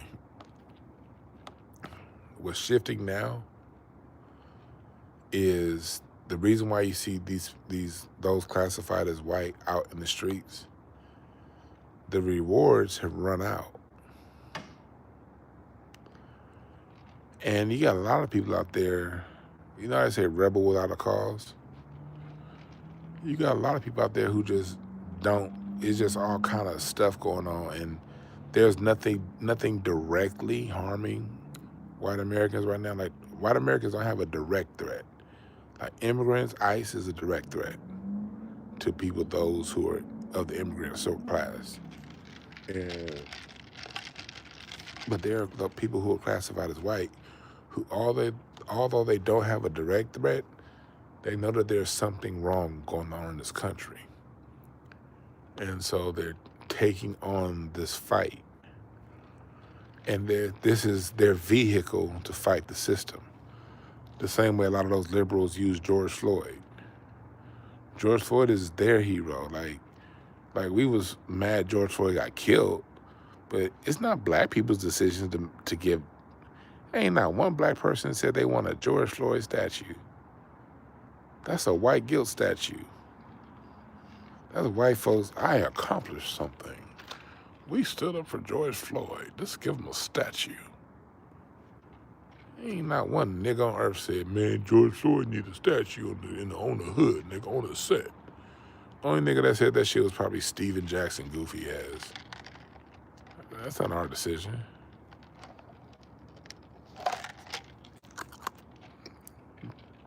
That's liberal white women. That's their decision. These people know that, but I still in some ways commend them because they know something's going wrong. The same way a lot of your MAGA Trump people, they don't really have nothing directly to fight for but the direct threat, but they see the immigrants as a threat. They see the liberals, and they've had their side convince them that the liberals are the problem, and so they're fighting. They don't know what they're fighting for, but they're fighting. I commend both sides for fighting. No group should stand silent when they're facing tyranny. They just don't know the angle that the threat is coming from. That's where the issue is. Because if they were to look at the angle of where the threat was coming from, they'd look in the mirror. But they know they've taken that devil's bargain. That's what white guilt is. That's why they have this whole MAGA movement, no more white guilt. No, your white guilt is, you took the devil's bargain. You Italian, you know what your grandparents dealt with these people, but you decided to still stand against black people. You Jewish in America, these people know what their grandparents and great-grandparents stood against and how much hell this country reigned on their Italian, Irish, Polish grandparents. Y'all know what America did to them and how they treated y'all. Y'all know it. Your grandparents told you the stories, and you still chose the devil's bargain. That's your white guilt, motherfucker. You know you a hoe for taking that devil's bargain. So, because you know you a hoe for taking that bargain, you project and you come in spaces like this and talk about black people and talk down upon us and get in our internal politics and disrupt it because you don't want to deal with the devil's bargain that you chose.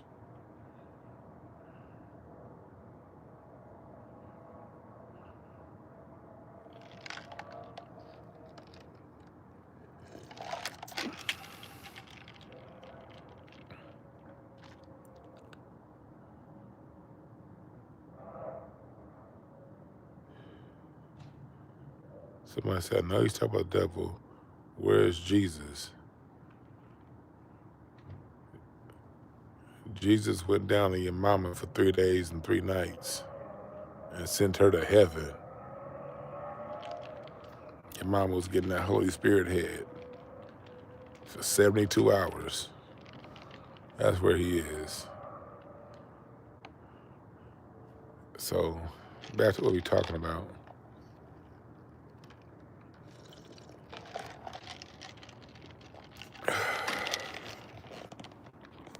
With respect to my Christians in here, I'm sorry if I offended any real Christians in here. I'm sorry. Sorry. If you're a Christian, I'm sorry. So, back to what I'm talking about. I'm sorry, this is why I do comedy. I don't call myself a comedian. That's why I did a comedy show at Faithful Central last night. And I got through the whole 20 minutes without cussing, y'all. I had them dying in church, though. I was killing it. I was like, why do ushers walk through the church with one hand behind their back? Every church got an usher named Thurgood. But back to what we're talking about.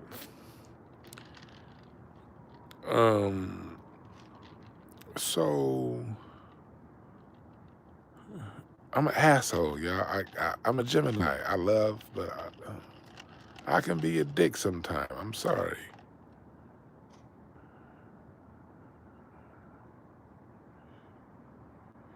But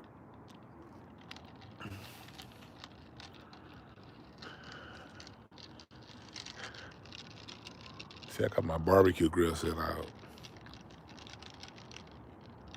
But when it comes down to it with our, so let's get back on topic when it comes to, and I'm gonna end out of here pretty soon. I'm gonna tie this all in, then we're gonna get up out of here. So America knows the way, just like the rest of the world, not just America, this India, it's Pakistan, it's Argentina, it's Mexico. It's every part of the country has their own caste system that's used to keep the people on the bottom and those in power on top. Every country got these caste systems. The American caste system and all caste systems work the same by giving incentive for some groups over the other groups.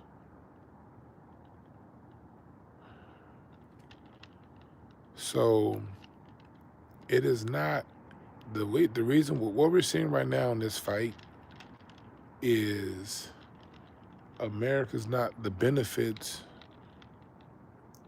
aren't good in America right now for those classified as white. So they need something to fight against. They just don't, want to deal with the real fight.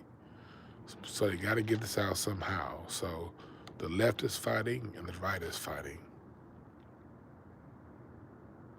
Do you know? I know somebody that works for a union.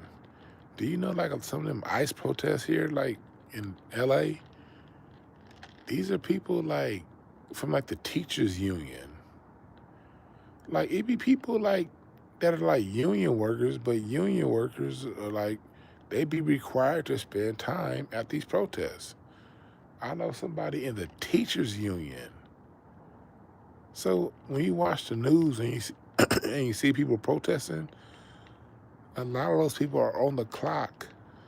They don't give a fuck about what's going on, but their job say you gotta be there. So they go, and the news be like, protesters were at the Superior Market. Niggas was on the clock. Do y'all know that? I know somebody in the teachers union, the SEIU. They told me, I was like, what the fuck you doing at that meeting, at that protest? They were like, shit, we on the clock.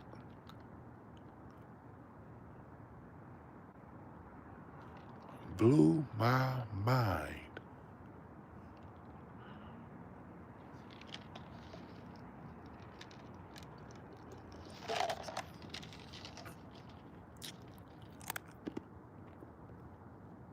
I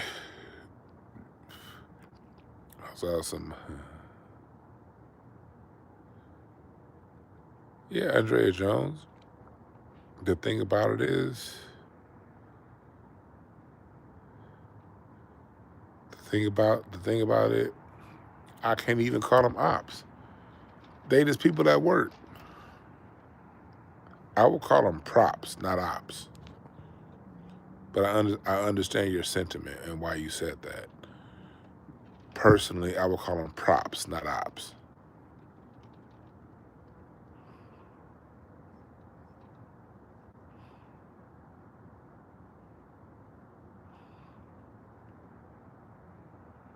It's not as if they really care. It's like your job be like, okay, you're already on the clock anyway. Go down and protest for 3 hours and you'll get paid for 8 hours at work. You'll get paid an 8-hour day. Go protest for 3 hours. Just hold this sign and walk in a circle. You're going to be like, all right, whatever.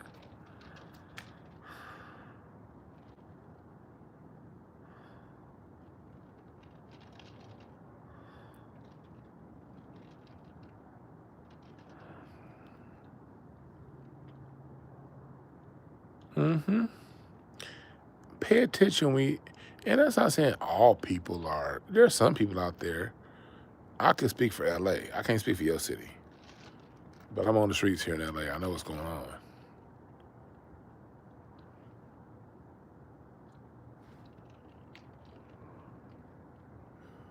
But they're out there because they know something's wrong and things ain't right, and the rewards aren't what they want. So black people, what we have to understand is this is why they're out there fighting. And America is, what the stance America is taking is, well, Trump is actually trying to give some stuff back, these tax credits and stuff like that. Got to give credit where credit is due. Trump is trying, he's doing some good things with these tax credits he's been given. The way he restructured some of the stuff with the taxes, some of the money he's been giving back, giving out, he's giving a drop in the bucket. I'm not giving him total credit because, at the end of the day, he's at the will of the people who really run the country. But what they're giving out right now isn't enough. So these people are ready to fight. They're ready to fight. And America's a fighting ass country. This goes back to the Boston Tea Party.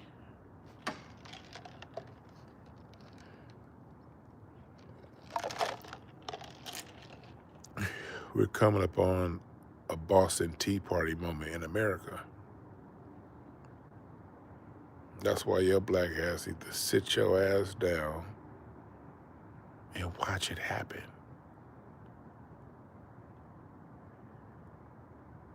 Sit your ass down and watch it happen. This ain't your black ass fight, black people.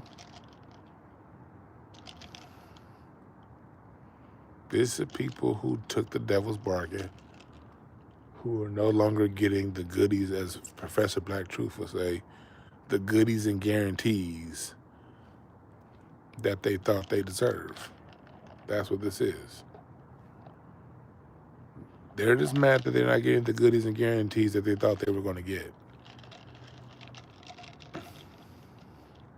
So they're out there fighting.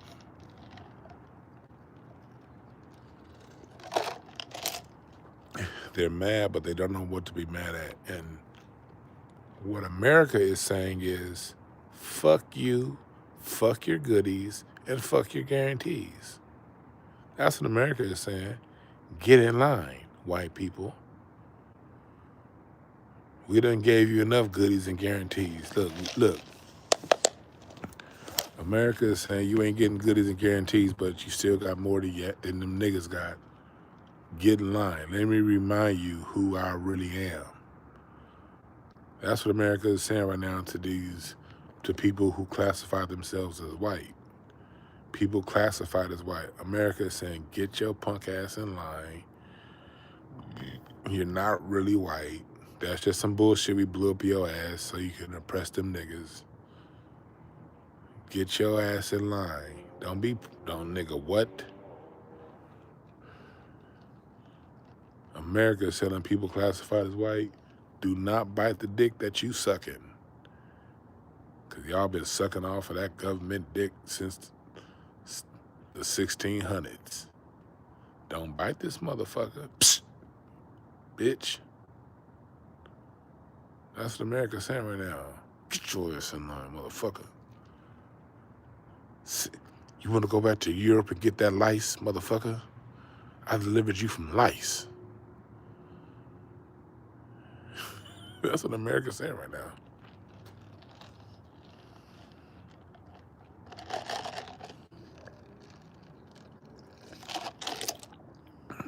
America violent, man.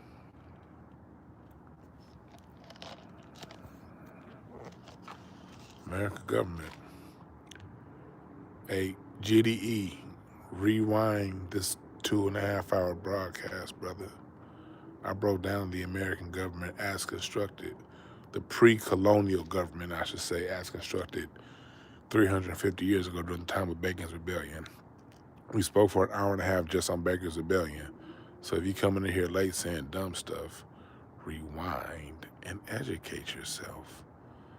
Then go ahead and read books and learn and go into deeper study on everything that I discussed.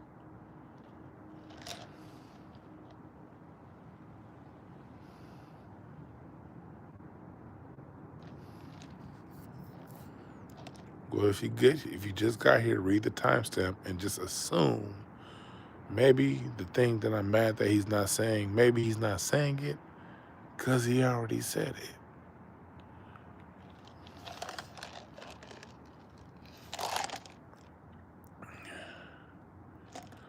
Of course, I'm not discussing anything new, stupid. Tootie Gardner, I'm telling you about Bacon's Rebellion that happened 350 years ago. Yes, of course it isn't new. It wasn't new when my great-grandparents were born. It was old news to them too. Nothing is new when you're talking history. That's why it's called history. Happened in the past. So if you're talking history, then it's obviously not new. People are fucking stupid, yo.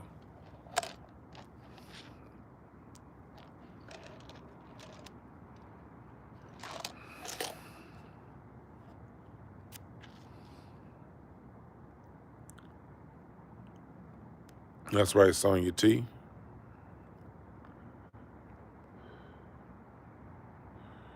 Appreciate that, Andrea Jones. So, this is the context for this country and what you're seeing right now. Remember, all history is a current event.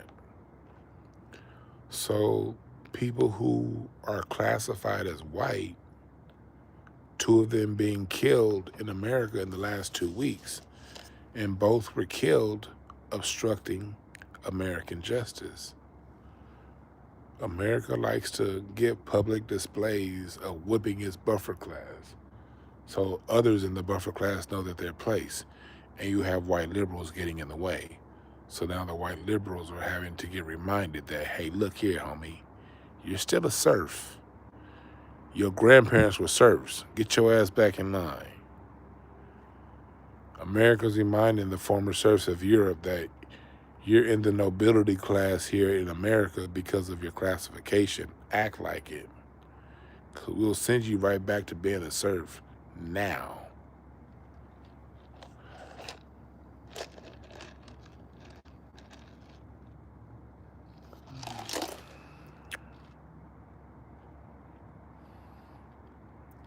Yeah, hit the like button on the stream. And when I get out of here, make sure y'all please, please, please leave a comment after I end the stream. If everybody in here leaves a comment after the stream, it'll help push this even more up in the algorithm. This is the kind of conversation that you do not hear other places. We talk constant. We'll talk for 2 hours on one topic because you got to get a full 360-degree context of what's going on.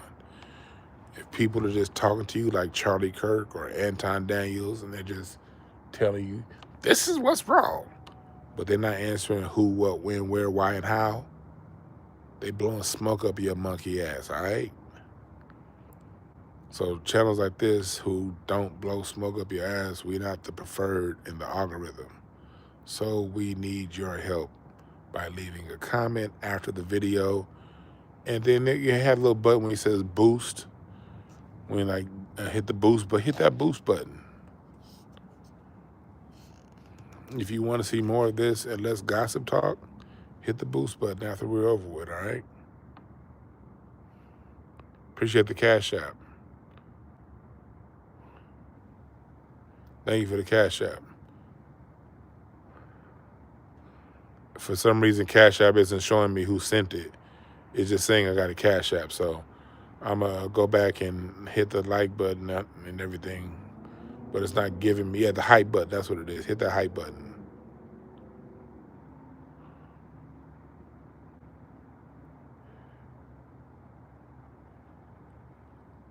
So when it comes to what's going on, Americans are frustrated because, and I'm gonna say this, we're gonna leave it about 5 or 10 minutes, all right? I'm gonna say this last 5 minutes, 5 or 10 minutes. The reason why this has also happened is America has broken the social contract with its citizens of all colors. Remember, the New Deal was a new social contract with America, the 1940s, 1930s.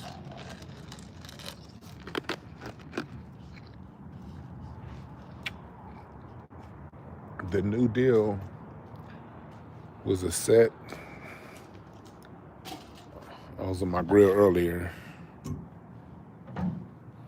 I thought I switched it around. But when Roosevelt created the New Deal in America, that was a new social construct. Work 8 hours a day, 40 hours a week.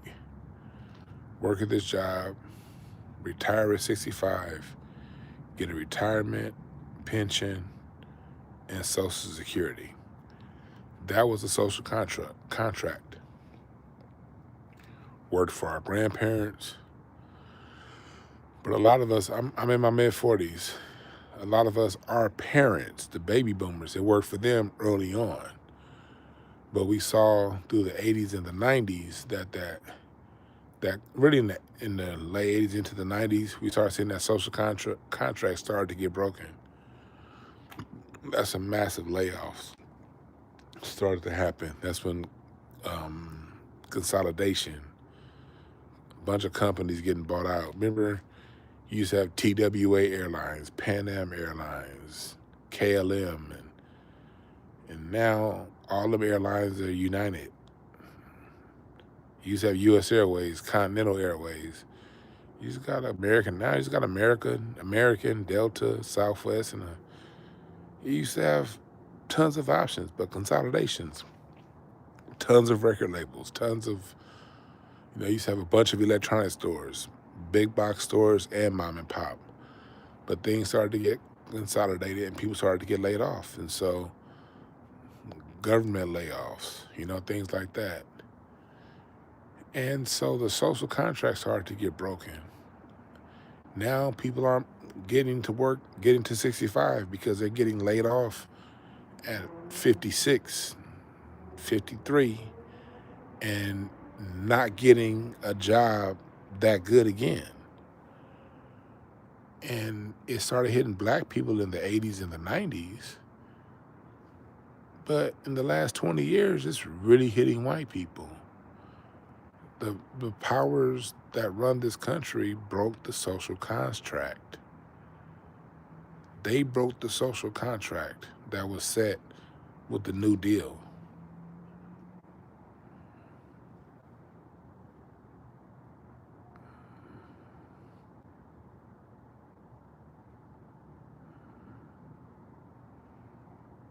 So people are angry.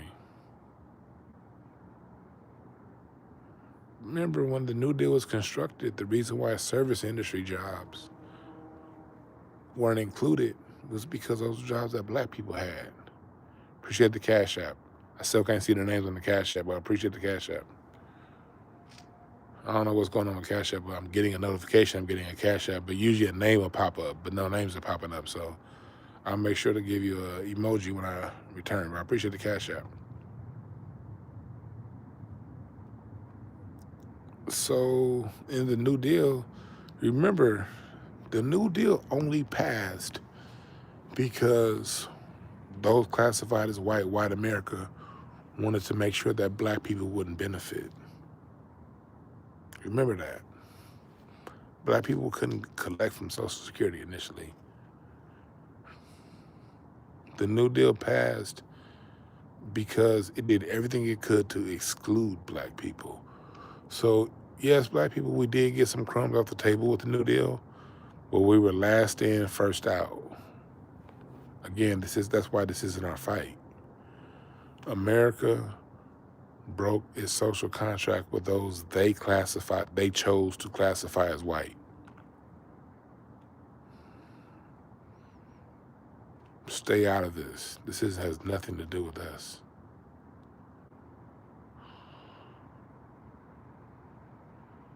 Yeah, the GI Bill. Yeah, Emma. Stay out of this. America has always been violent to its white population that doesn't stay in line.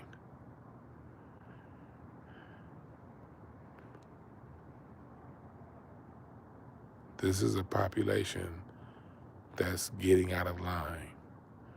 So America's going to handle them the same way they handled rebels in Bacon's Rebellion in 1676. 350 years. 3 plus 5 plus 0, that's 8. That's the number 8. The number 8 is revelation. It's also cycles. If you turn an 8 on the side, what does the number 8 look like? If you flip the number 8, put it on the side, what is it? Infinity. Endless cycles. So 350th anniversary from Bacon's Rebellion, 8 of Hearts. Well, I gotta get the card of that, because it will be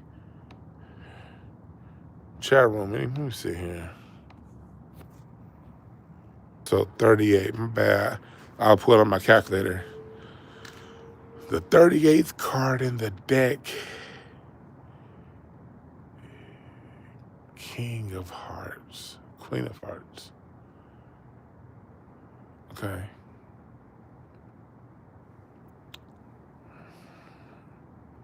Okay, emotional conquering. Okay, 350th anniversary. That's probably my next cardology Patreon. I'm going to read the cards on the 350th anniversary of Bacon's Rebellion and the 250th year anniversary of this country. I'm going to do a reading on that.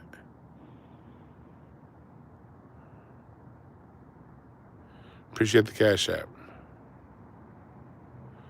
I'm going to do a reading on that number. We're going to do it on Patreon. We're going to read that number. But so we got to understand this, man. This is the powers that run this country that choose race as a dividing tactic for us all. They're getting those that they put in the nobility class and the knight class in line to continue this scam.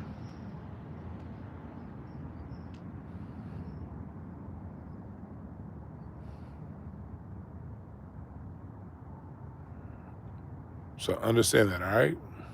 I've been here for like well over 2 hours. It's 1:20 in the morning. With a little bit of, it's a clear night, so I'm probably about to come back out here and listen to some Earth and Fire. But I appreciate y'all for listening. We'll be back tomorrow Tomorrow we'll be back on some nigga shit on the channel. We gonna cover Kwame Brown and Anton Daniels. And we gonna get into some earthly nigga shit. And if you're new to the channel, appreciate everybody that's new to the channel. I have a very diverse range of topics. I talk music history. I talk bullshit. I talk high-minded stuff. I talk cars. I talk a bunch of different stuff. So if the topic of the day isn't your interest, that's cool, bro. Just hit me up on the next show.